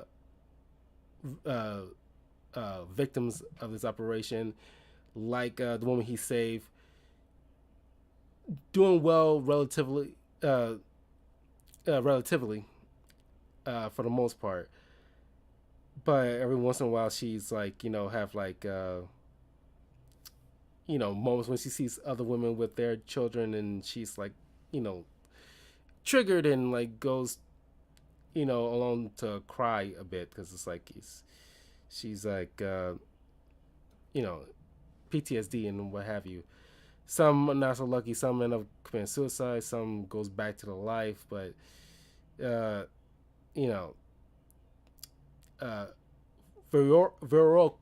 See that I never. It's Victoria. I want to keep saying Victoria because like I can't say it without the T because it's supposed to be like European, whatever, like that. But Victoria is probably like the best situation out of this whole entire mess. So despite like everything.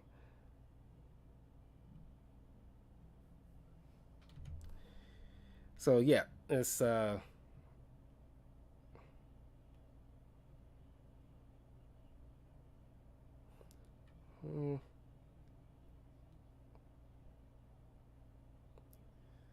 so now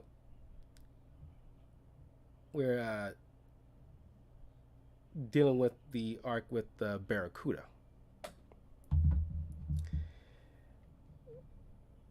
Frank saves the life of this wheezy little guy who was left to die in a charge of like these criminals that Frank happened to be there to like kill off.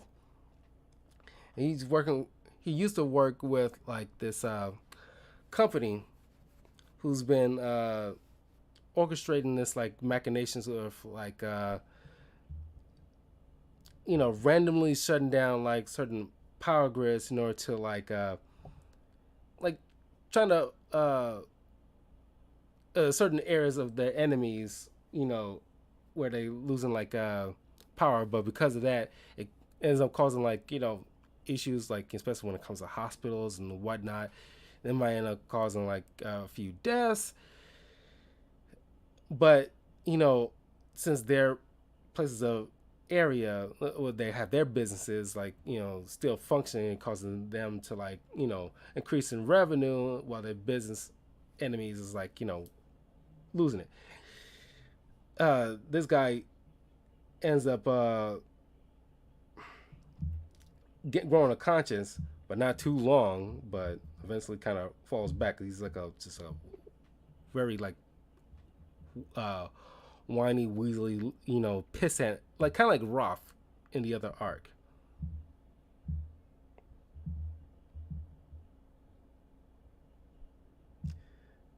Uh, One of the head honchos is like named Harry, who is treating this other uh,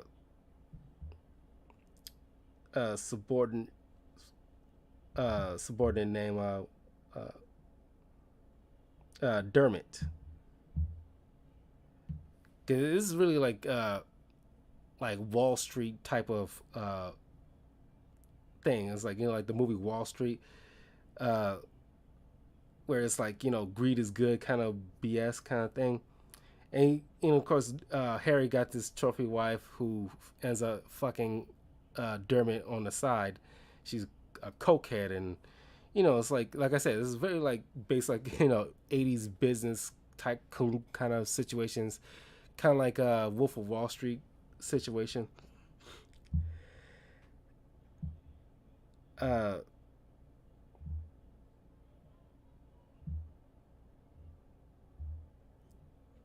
but they decide to like send when they find out that uh, the guy they supposed to be sent to like get killed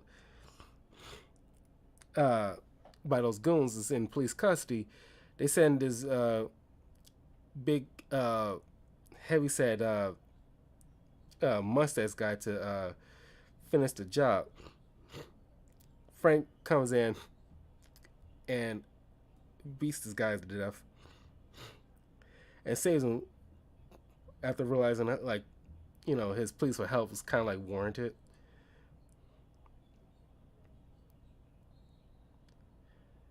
So Harry decides, okay, time to send in the bigger guns. I'm calling Barracuda.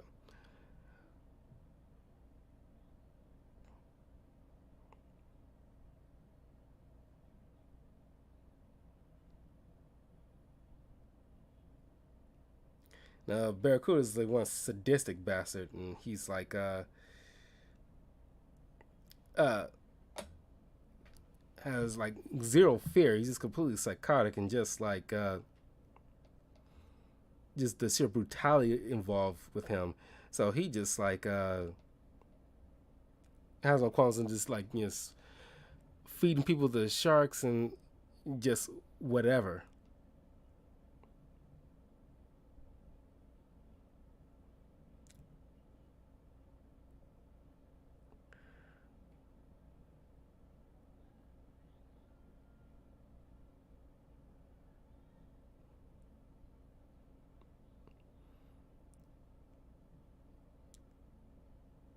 So everybody ends up going to like Miami, which is kind of funny because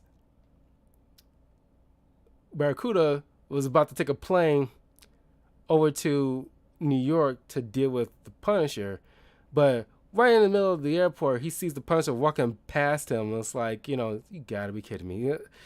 It's like, it's so that part gave me a laugh because, like, it's like it's, it's just like the odds of that happening is just like astronomical.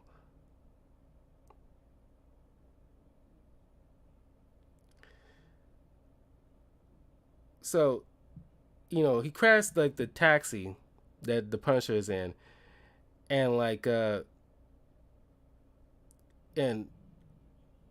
and in the Punisher falling unconscious, he takes the Punisher, puts him inside his trunk of his car to drive him to his right in like the not like the bayou, but it's, you know what I mean, like those kind of like areas near the water. But the Punisher like breaks out and decides like, okay, f this, and it's like he's still like delirious a bit from like what happened. He's probably a little concussed, but he's fighting back. But you know, it doesn't last, despite him chopping off Barracuda's fingers with a little axe, like small axe. But you know, but Barracuda's like, oh, it's on now, motherfucker, and just like it's just going town on each other until like eventually uh Barracuda gets like the upper hand, and I say like that snidely little pissant that trying to help, who the Punisher was trying to help, ends up like having like second thoughts, realizing, oh my god, it's like he's losing it, so he's like he goes running back to the same guys who's trying to get him killed in the first place, and Harry, who's high off his own uh, smugness, figure like, just come to me. See, that's I forgive him because he came to me. Like you all should come to me. He got a god complex kind of situation, and like of course that pissant dude ends up dying anyways, deserving, because like it's hard for me to like characters like this that gets like got it's one thing having no backbone, but just like you just do some traitorous crap like that on top of it makes it like you like I hate characters like that, period. Because he makes Scott Lang he makes Scott Lang look like Captain America. Put it that way, and you know what I'm talking about. There's just no dignity. But then like Barracuda trying to feed uh Frank Castle, another enemy of his, to the sharks, and then Frank uh and the shark eat the legs of one of the guys in the water with Frank, and Frank like okay, thinking he's an innocent, like yo, don't worry, we'll get you out of this. Uh, and then and the stupid idiot. Of course, he doesn't know who Frank Castle was, but he's just telling Frank like, "I'll pay you. Like, I got like money." And it's like pretty much like admits he's a bad guy. Like, oh, really?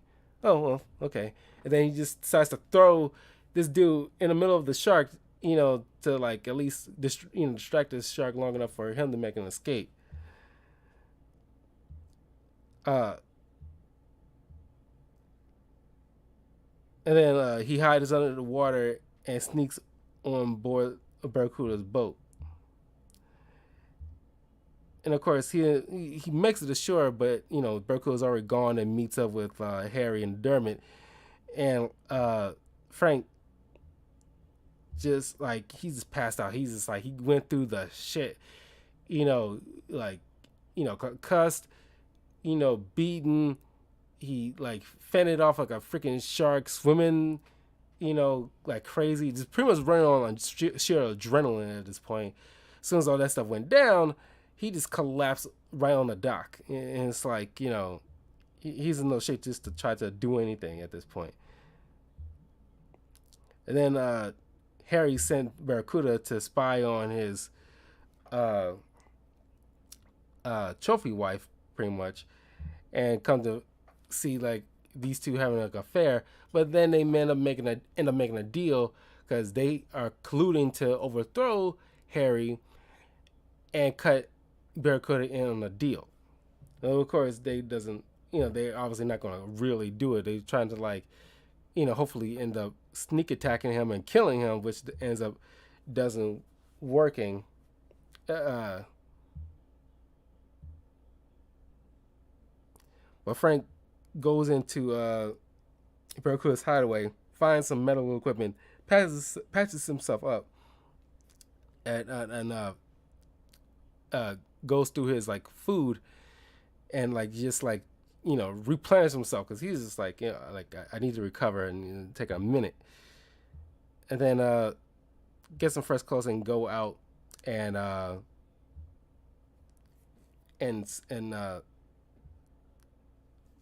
and spy, on everybody.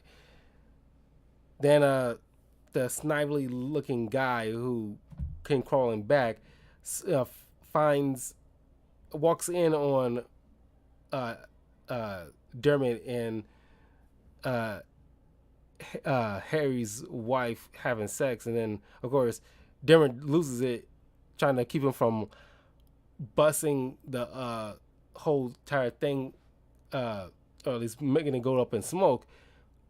Kills the guy, strangles him to death, and then tells Barracuda so he can clean up the mess.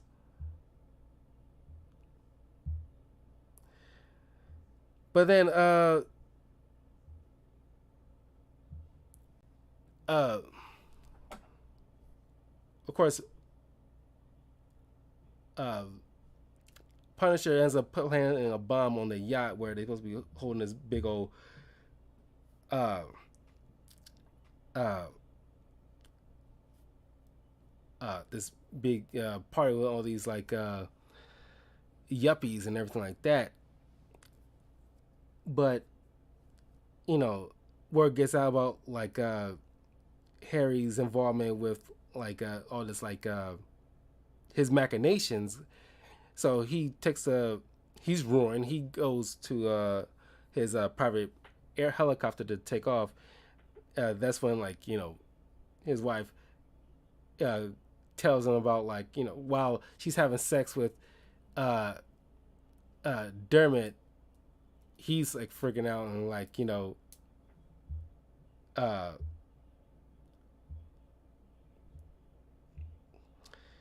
uh, he also knocking like Barracuda unconscious and toss him in the water, which he eventually wakes up from.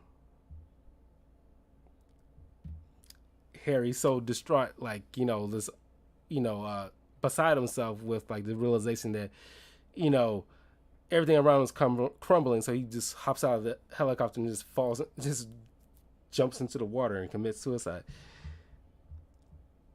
Then on a different boat, Punisher radios in uh, to Dermot's boat and mentions that what do you say?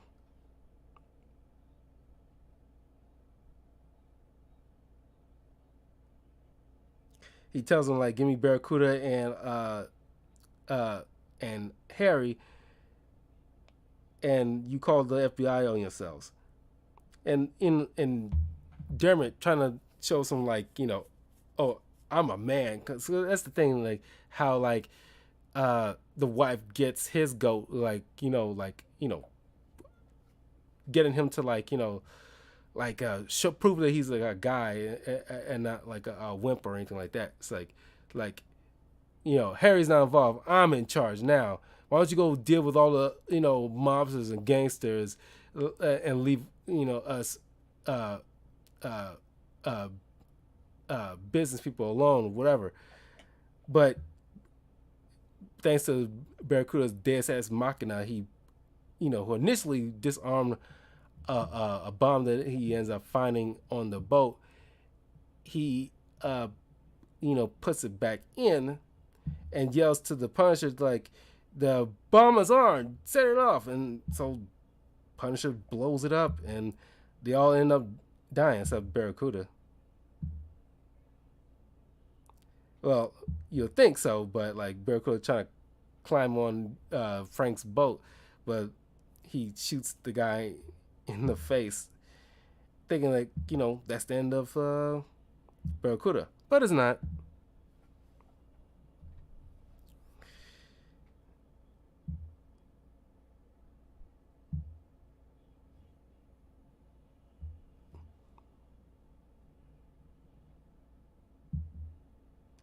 Now we got the arc with like the Man of Stone, and this guy is like a piece of work because he's sitting there. Uh, uh, he's working with Rollins to deal with not only the Punisher but with O'Brien at the same time.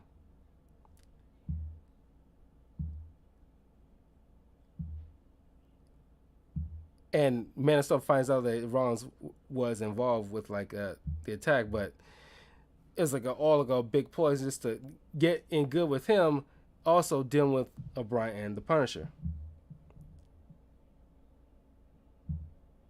O'Brien's like literally like in Afghanistan and dealing with like people involved in her capture after Rollins kicked her out of like a plane and to be left to die. It's like a almost like an episode of like 24 or Homeland, that kind of those kind of shows. I never really watched any of those shows, but it's like I've seen certain episodes where I'm like at the store or laundromat or something like that, and they got like play on the TV and what have you. So it's like I see it in unintentionally, so like I know the feel of it.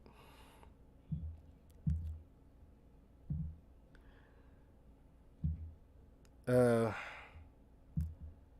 so O'Brien gets captured by Yorkie, who's like on like you know in the area with some other British military partners. uh, she ended up busting up like a operation after trying to take down another like a terrorist. So uh, Punisher ends up calling in a nick of time just to uh, get her help, and Yorkie just like you. This is so ironic right now. So Yorkie, instead of killing her, which I'm not sure what the protocols is, it could just brought her in for questioning or something like that.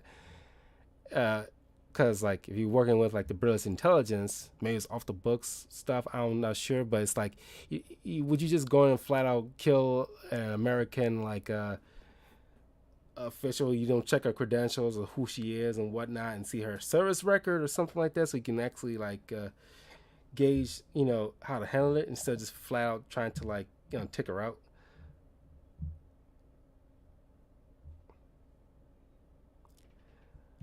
But Rollins ends up getting like an idea by using the Man of Stone uh, to, uh,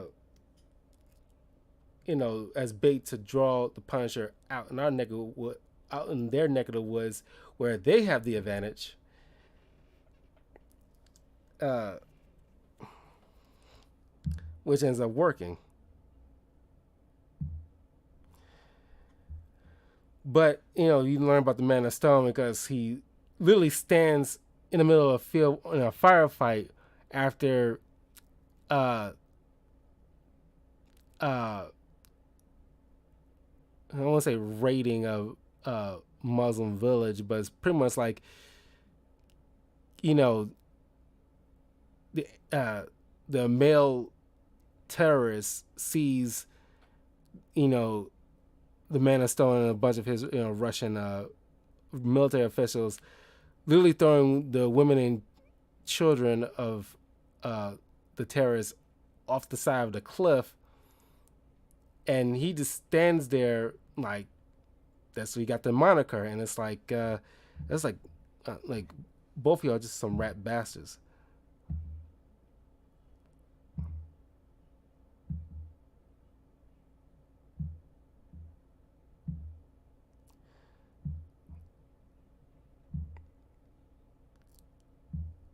So eventually, uh, uh, Punisher and O'Brien rendezvous with each other.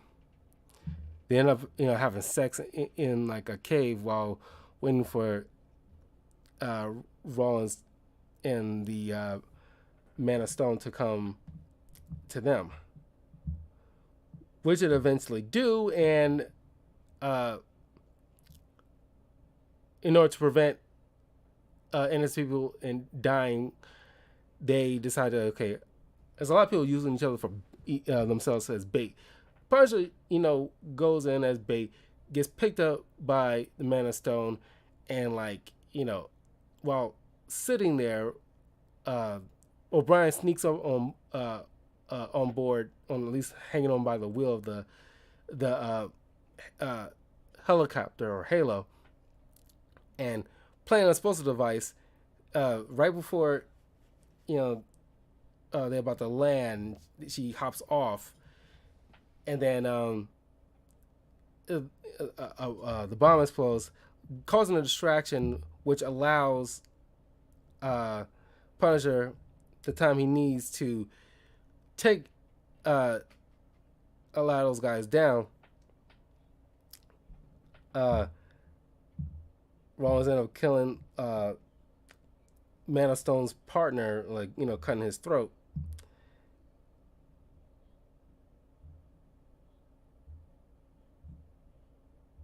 Uh,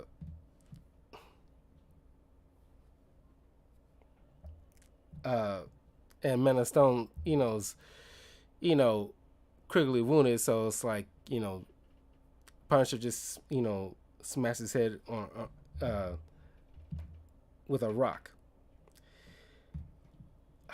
O'Brien ends up dying in the most, I think, dumb way possible you can do, which was like, okay, she, of course, was a lot.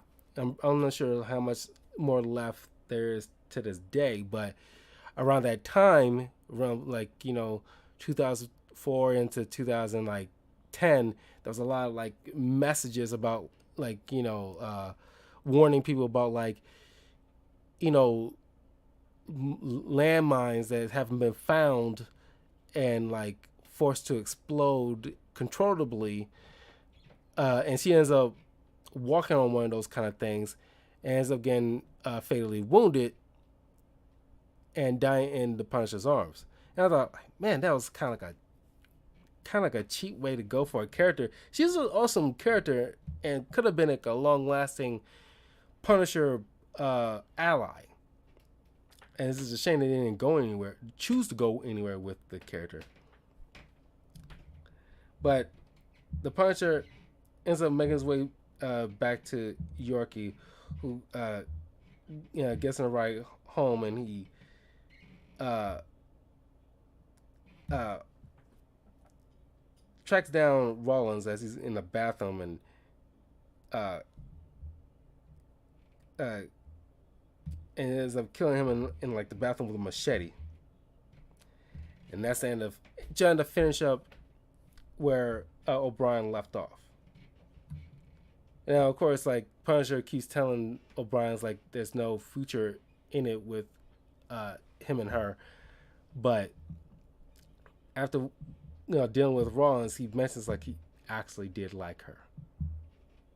It's probably like the closest real relationship Punisher will ever have with anybody that seems like his fit. Ever since his wife Maria.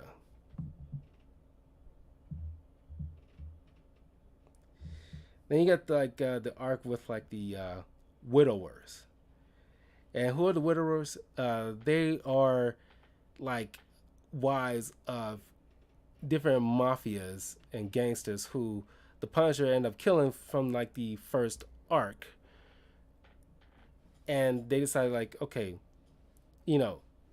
he's it's kind of like reflecting, at least you see in their like point of view, is like the Punisher is what he these are the kind of things the Punisher leaves behind after his wake, where like he just doesn't consider, even though they're crime families, they're part of crime families, so it's like what their job entails, like either your husband gets pinched or they die, and it's like there's no retirement for guys like that. There's no happy ending for guys like that. But at the same time, they're also being hunted by this female. It's kind of like a very Sarah Connor like woman who's just like saving the Punisher from like getting killed by these ladies who, by and large, orchestrated like a genius way to get the Punisher in their line of sights by using them as bait, and because Punisher has a thing about like saving innocents, especially young women. So one of them, like, pretends to be like an innocent woman being trafficked by another group of goons, and uh, this Sarah Connor looking woman ends up throwing a monkey wrench in that whole program, and like uh, kills the girl after Punisher gets uh, nailed in the chest by a gunshot by one of the ladies. But they end up saving uh, the lady ends up saving Frank, and then he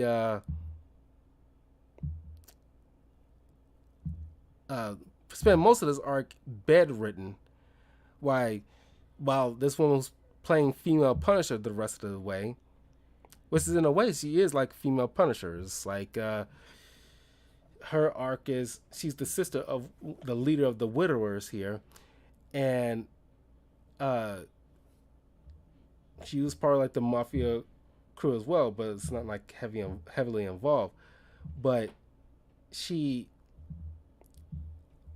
uh, was forced in this relationship because these group of women, at least not the black one, but the rest of the women, uh, convinced her to marry this sadistic who she never thought, because nobody ever warned her or anything like that, because the only concern is like family, like is like the family involved. This guy, they thinking like they control his like very sadistic impulses by forcing him to settle down with a woman and blah blah blah.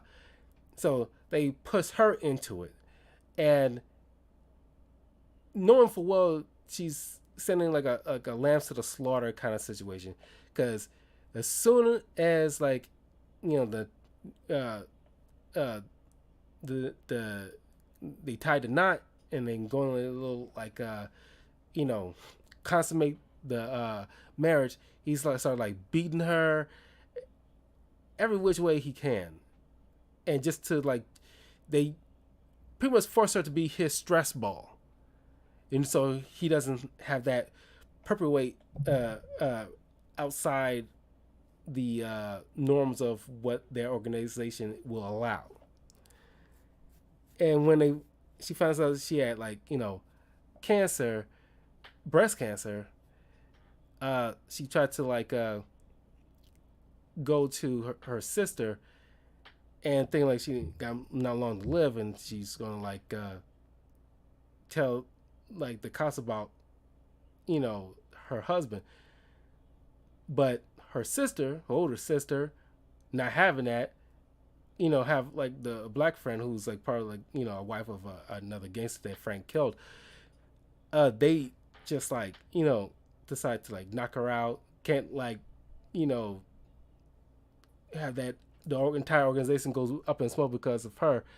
So they end up like so thinking that they killed her, or at least the black woman, you know, uh, delegated this to a flunky of hers that she's ended up banging on the side, and he kind of half-assed it, just like thinking like she dead because they ended up getting like a car accident, but it was near a bridge, tossed her off of the side, but she ends up falling into like one like a container thing with something soft, but then she gets found, helped. She gets like change her appearance, gets like help with like the whole uh, snipping her breast to save her life and what have you. It was like a whole thing to reinvent herself so she can go after the people who like put her through literal hell, and she exact her revenge on the Widowers, and she ended up like it's kind of weird. She's like she ends up having sex on top of Frank, and then after just to feel something After completion, she ends up like shooting herself to death. There's also this cop involved who kind of reminds me of like Sam Jackson back in the late '90s, early 2000s. Like you know, with like a particular when you still have like a bit of hair. This is ironic because you know Nick Fury is based off of Sam Jackson,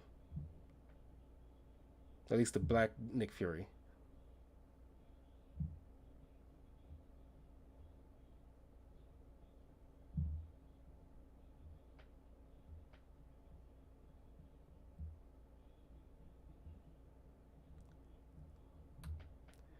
Uh, but that's the end of that. Next, Barracuda comes back. He kills Yorkie for uh, tortures Yorkie for information about Castle.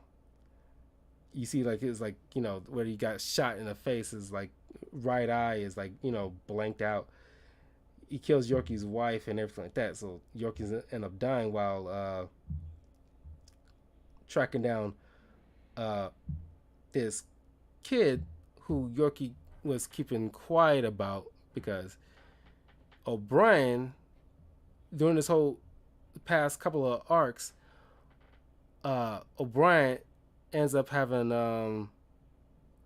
a baby girl who Frank is the father of, and leaving in the charge of O'Brien's sister and her family because they had like normal lives that O'Brien barely like had that much interaction with,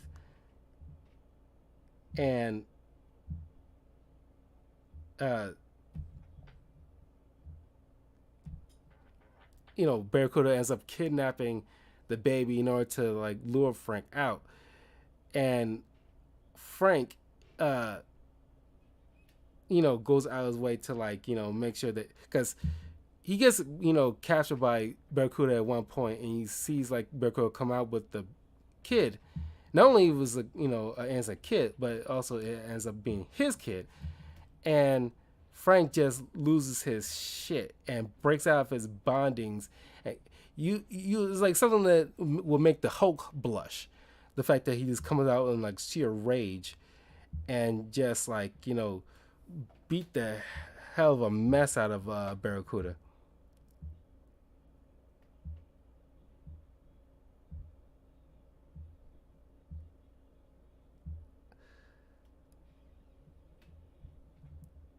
So Frank, with the help of O'Brien's sister, because like police detail, because they're dealing with like a kidnapping. Uh, uh, Gets everybody out of the house so he can use it to like lure Barracuda so he can take him down and save the baby girl. So uh,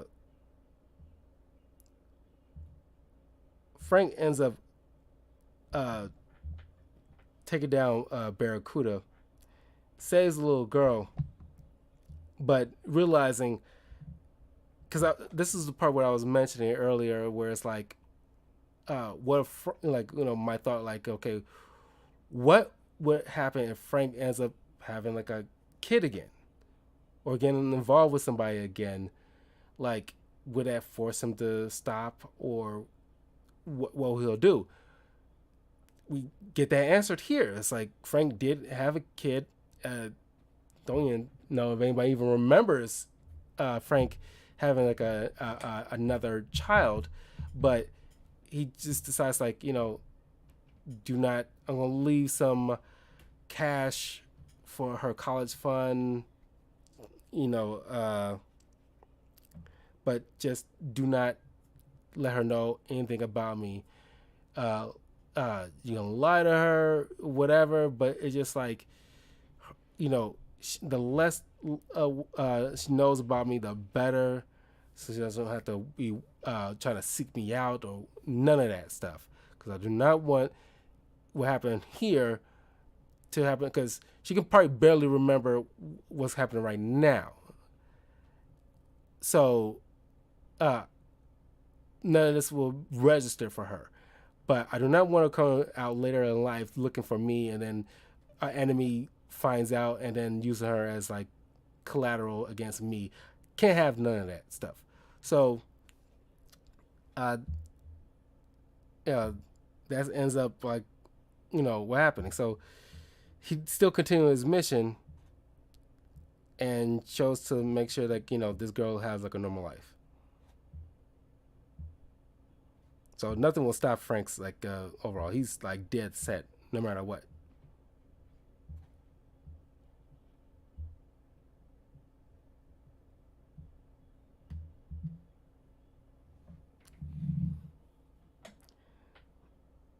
What happened to Barracuda? Because this dude is like very hard to kill, apparently.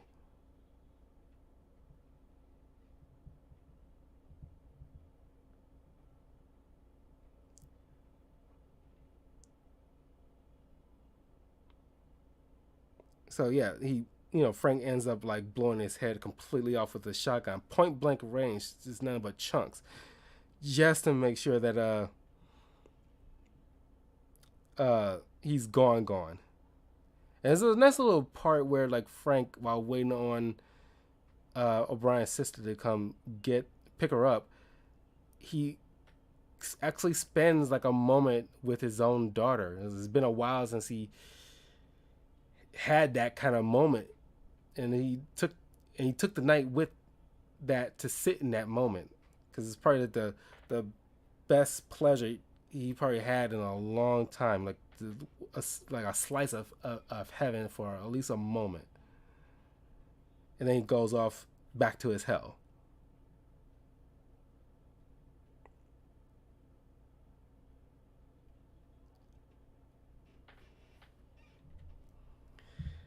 Next arc is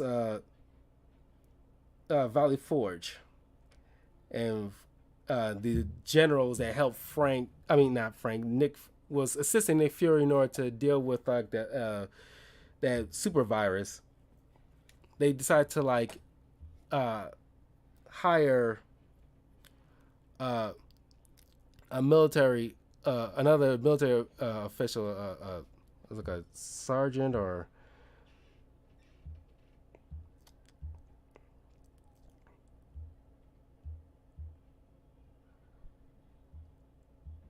uh, who is it?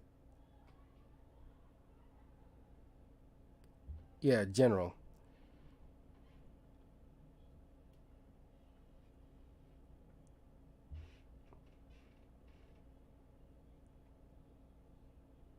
Colonel. Sorry, Colonel Ho. Colonel Ho. It's Howe, but it's like the way you sound it out is Ho. And he kind of looks like Morgan Freeman a little bit. Uh, if you like see from the picture, it's kind of like Morgan Freeman. Morgan Freeman. But he's tasked to uh, get some a group of guys that he trusts in order to help subdue Frank. Now, of course, the generals want to take him out for his involvement in like the pear-shaped operation trying to get the virus, and the death of Rollins that he was heavily involved in. Now, they don't want any of their like uh,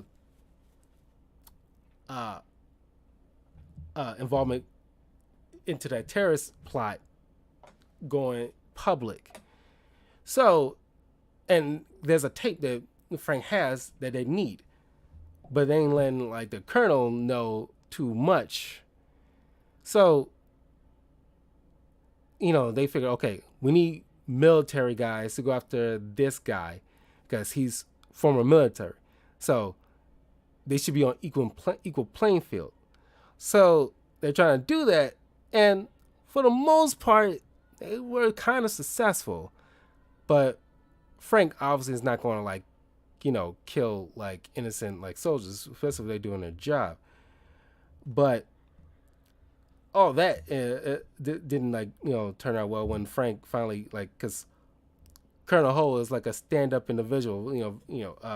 He believes the right handling things the right way and so forth. But he's starting to question certain things because like of course he's got to interrogate Castle to figure out what's going on, especially when like the generals are getting antsy and one of them uses like the N word on him, and uh, Colonel Hull was like, "Excuse me, you don't want to repeat that, General?" And then of course the guy had to quickly correct himself because he kind of looks like fucking J. Jonah Jameson in a way, but it's like he corrected himself, but it's like it's is all very suspicious at this point. In the end, uh, Frank, took down those generals because it was, you know, uh, touch and go whether or not like Ho just decide to like just let him go, especially after he saw like the video himself because it's like Frank get make sure he got like a copy.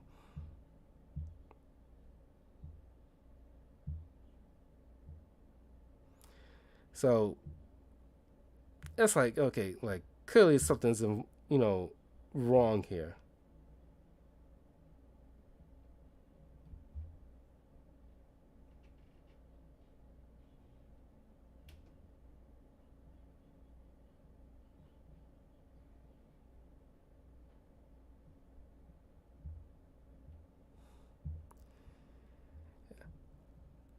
Okay, a second here.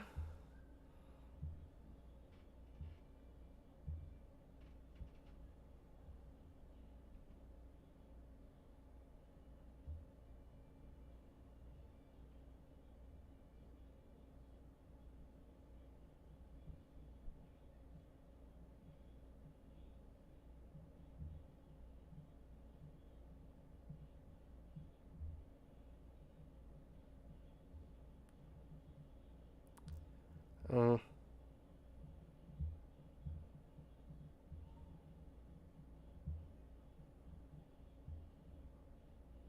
uh,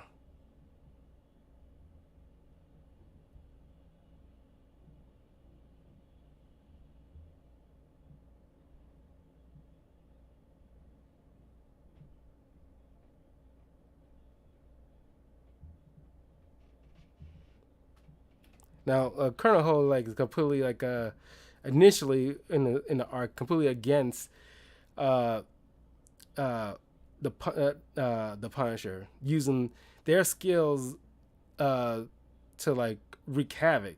And of course, he believes what's right is right and what's wrong is wrong, and like you know trial and redemption and stuff like that, which Frank is not like in his uh line of thinking. So like it's like the antithesis of what this colonel stands for.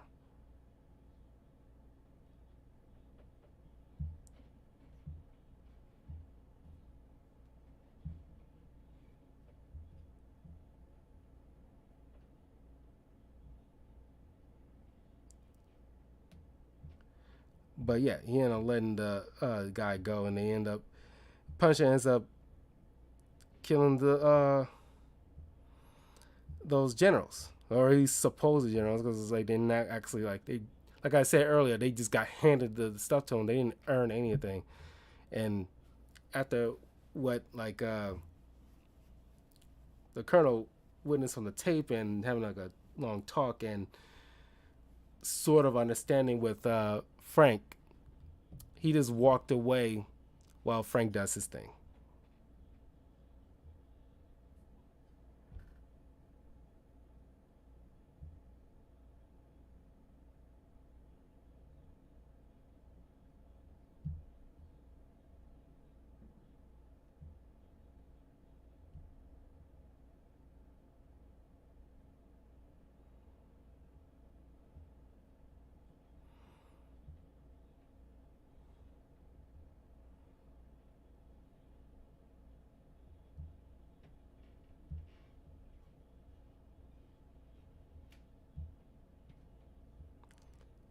Yeah.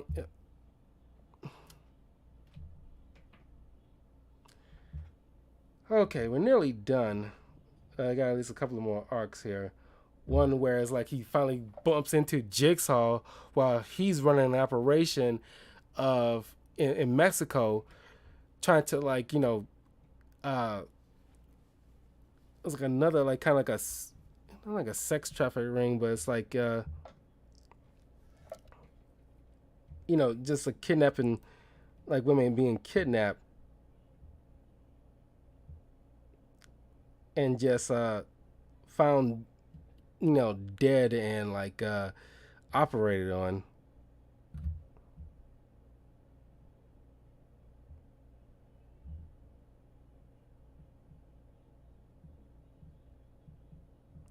And it was like organs harvested.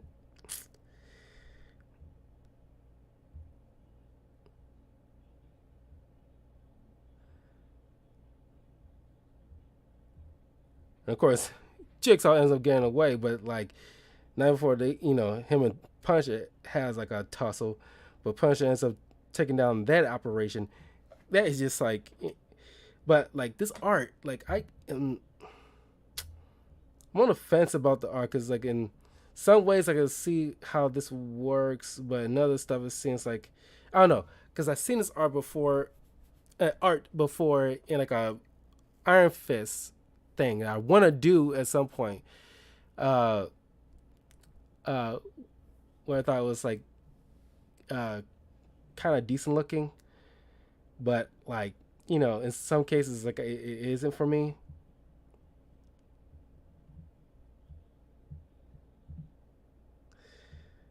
Uh,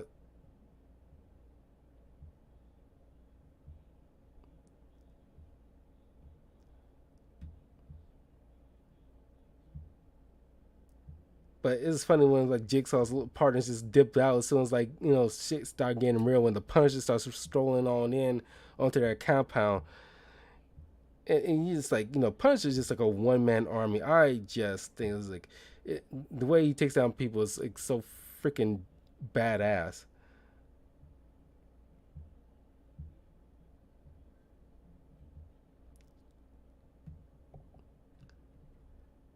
And then the final arc where Punisher uh, is pretty much like the movie. You ever watched like the movie Jason Statham movie Crank, where it's like he gets injected with this synthetic drug that forces that gives you like it only gives you like an hour to live, but you can keep it going as long as you keep your heart rate up or your adrenaline keep pumping. Like with sugar, certain drugs, caffeine, sports drinks, whatever, just to keep like the adrenaline going and keep like the poison from killing you. Essentially, is what going on in this arc with the Punisher, where like this scientist uh, ki- uh kidnaps the Punisher, drugs him, and says you got like 6 hours to live. I got the antidote, but I'm gonna need you to go after to kill this mayor. And of course, Punisher's not like like don't care about any of that stuff. As soon as he gets turned, as soon as he was released from his restraints, he snaps the guy's neck. No, for like fucks given, and like zero consideration about like antidote or their request. It's like okay, I got 6 hours left. That means he's in Philadelphia right now, so it's like okay, fine, I got 6 hours to live. So that means I got 6 hours to kill as many of these bad guys on my list right now. Normally I gotta do like weeks of preparation and like you know uh you know uh observation and all the other stuff with the planning, but it's like no time for that. So I'm just like you know busting in, blowing people away, luring them out, in some various ways, running them over in my car, or just just like luring them out so I can shoot them with a shotgun. Just be done with it. No, you know, uh, no bullshit in between. Uh, in the meantime, like you got like of course like the man who's into the shady business, also working with this lady and a couple other goons in this business who like are like up in a totem pole and start trying to control the crime organization. Obviously, it's falling through now that the Punisher's like really setting loose and not doing what they need done because they're trying to like go after each other.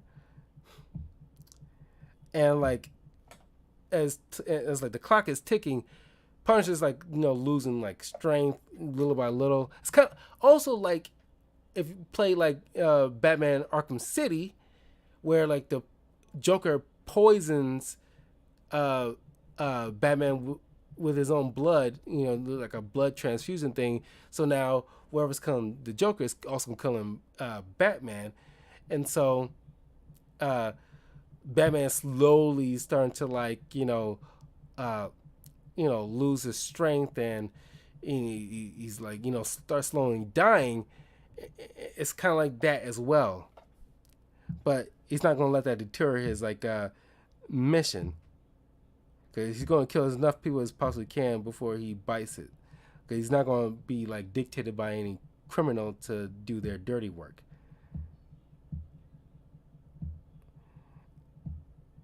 But uh, but they keep sending goons after this guy. At least one of the other criminals keep trying to send goons after this guy, and of course, even right on the last leg when like the Punisher is like held up in his warehouse while uh uh a SWAT team was like with them and like some wannabe gangsters trying to shoot like a rocket in like this uh uh old bar or cop bar or whatever, and like Punisher is saving a couple of them, but all in futile as like uh uh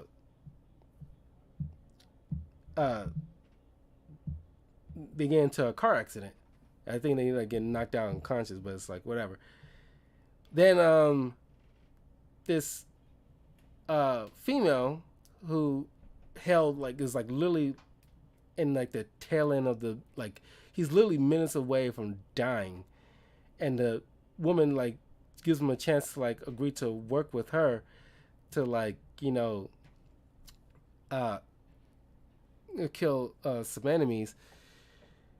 uh she decides to like just straight up Pulp Fiction the situation and like jams him with a syringe for the antidote, and he's starting to feel like a feeling come back, with his fingers and legs, and because she's like all horned up and like she's crazy as hell, but then she like he convinces her to try to go down on him and stuff like that, and as soon as she put her head there, he like used the feeling he had in his leg so far and just takes her head and just snaps her neck. It's like holy shit.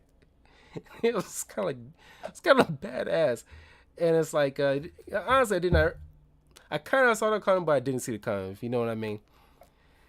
But like Frank eventually goes through some research trying to figure out like okay, obviously things are getting serious with this guy where it's like okay, there's obviously a reason they want him dead so badly. So he goes through uh he goes through uh some files and figure out like this guy was heavily involved. He sneaks into the mayor's office, injects him with what he thinks is like the same poison the Punisher was injected with earlier, but it's just a placebo. He just thinks it's uh, the same stuff, and he tells him like you will call a press conference, you'll admit to everything, uh, and if you don't, I will not give you the antidote. Uh, so that's what the mayor eventually does, and of course the mayor ends up going to jail, but uh, he's spending like his little last probably hour freaking the heck out, realizing he's not dying, but you know it ends with like Frank just getting out of Philadelphia. He say he'll return eventually, but it's like he's been through a lot of crap, so it's like fuck it, I can't deal with this shit. Of course, there's one more like arc was pretty much like a deliverance situation with Frank, where it's like he's on the bayou trying to deliver this criminal that's in the trunk, sedated in the trunk of his car, to another particular criminal, but has information. In exchange for the information, he needs to bring this guy back to uh, New Orleans from Houston, I think. But along the way, he had to make a pissed off because to get some gas and like this little shabby little shack thing where a bunch of college kids seems to be stopping by too, and like I said, a delivery situation. These bayou folk, backwater people, kidnap uh, this guy and a couple and these girls that was driving by, feed the guy to the gator, ends up killing one of the girls. There's only one female survivor out of the whole entire deal. But the Punisher ends up working with said criminals in his car that got loose, but they end up working together to stop this these guys who pretty much gonna either feed them to these gators or raping them or just doing all kinds of God knows what to these guys, because it's like okay, it's like this is all kinds of effed up. And of course, there's also one crazy chick in this family who's straight up like, I like him, Paul. Ditzy but psycho at the same time. And like Punisher's obviously not falling for any of her little tricks. It's like, yeah, it's like, look at the pretty girl with the tits while I'm committing like criminal acts on the other side.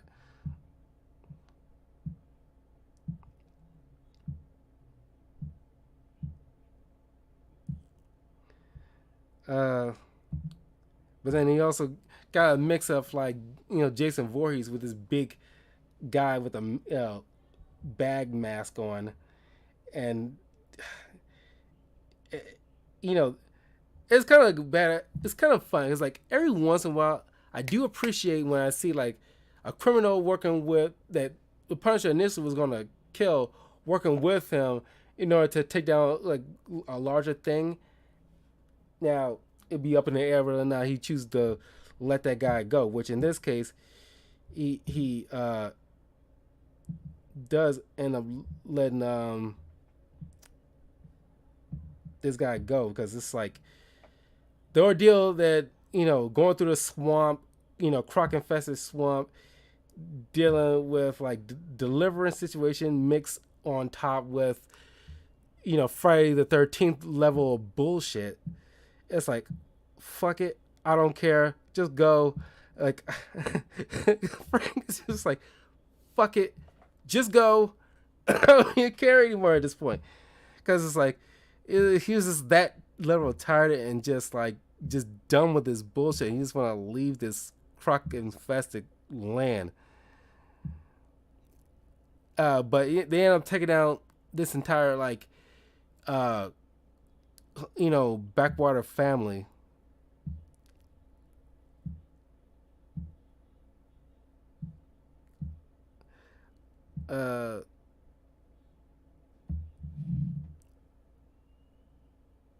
Because like the criminal's like, because he's literally wearing like a Houston's Rockets like shirt. That's why I remember it's from Houston. And like the dude was like, man, I just want to go home. And Frank just is like, so go home. Uh, we're both standing here with the shit kicked out of us because I strayed from the game plan, poked my nose into a local business, whatever my plans were before they've changed. And he just tells us, "Just go home. Maybe he makes it, maybe not. It's up to him now. Home damn straight." So he gets uh, the last survivor out of her cage and takes and kills like the the crazy woman in the family, snaps her neck, and they ends up leaving the bayou. So yeah, that was Punisher Max. There's a lot of interwoven stuff involved with like things feeding back into each other, callbacks and what have you. Uh, a few of these stories, like you know, it's not exactly my favorite. Um, I kind of like these one and done kind of stories, like this Bayou one. But the first arc, was pretty dope. Like when he's dealing with like the Nikki Cavella stuff and like Microchip, kind of wrap up Microchip's kind of like little thing. Uh, some of the art in this was pretty dope, but the other half of the time it's like I'm not a huge fan of. I like to see like I like the O'Brien stuff and like like seeing Frank with like a new child, but decide to like leave that child in the safe hands of people that are gonna raise her well, and away from him and any kind of influence he has. So all that is pretty dope. So yeah, if you're of age, definitely check out Punisher Max. Uh, it took me like a good couple of weeks to like really like go through this stuff. That's why it took us such a long time. I would have gotten this done, earlier in the week, but like I said, I was like recovering from a fever, so I was kind of like wasn't in any shape until now to cover this.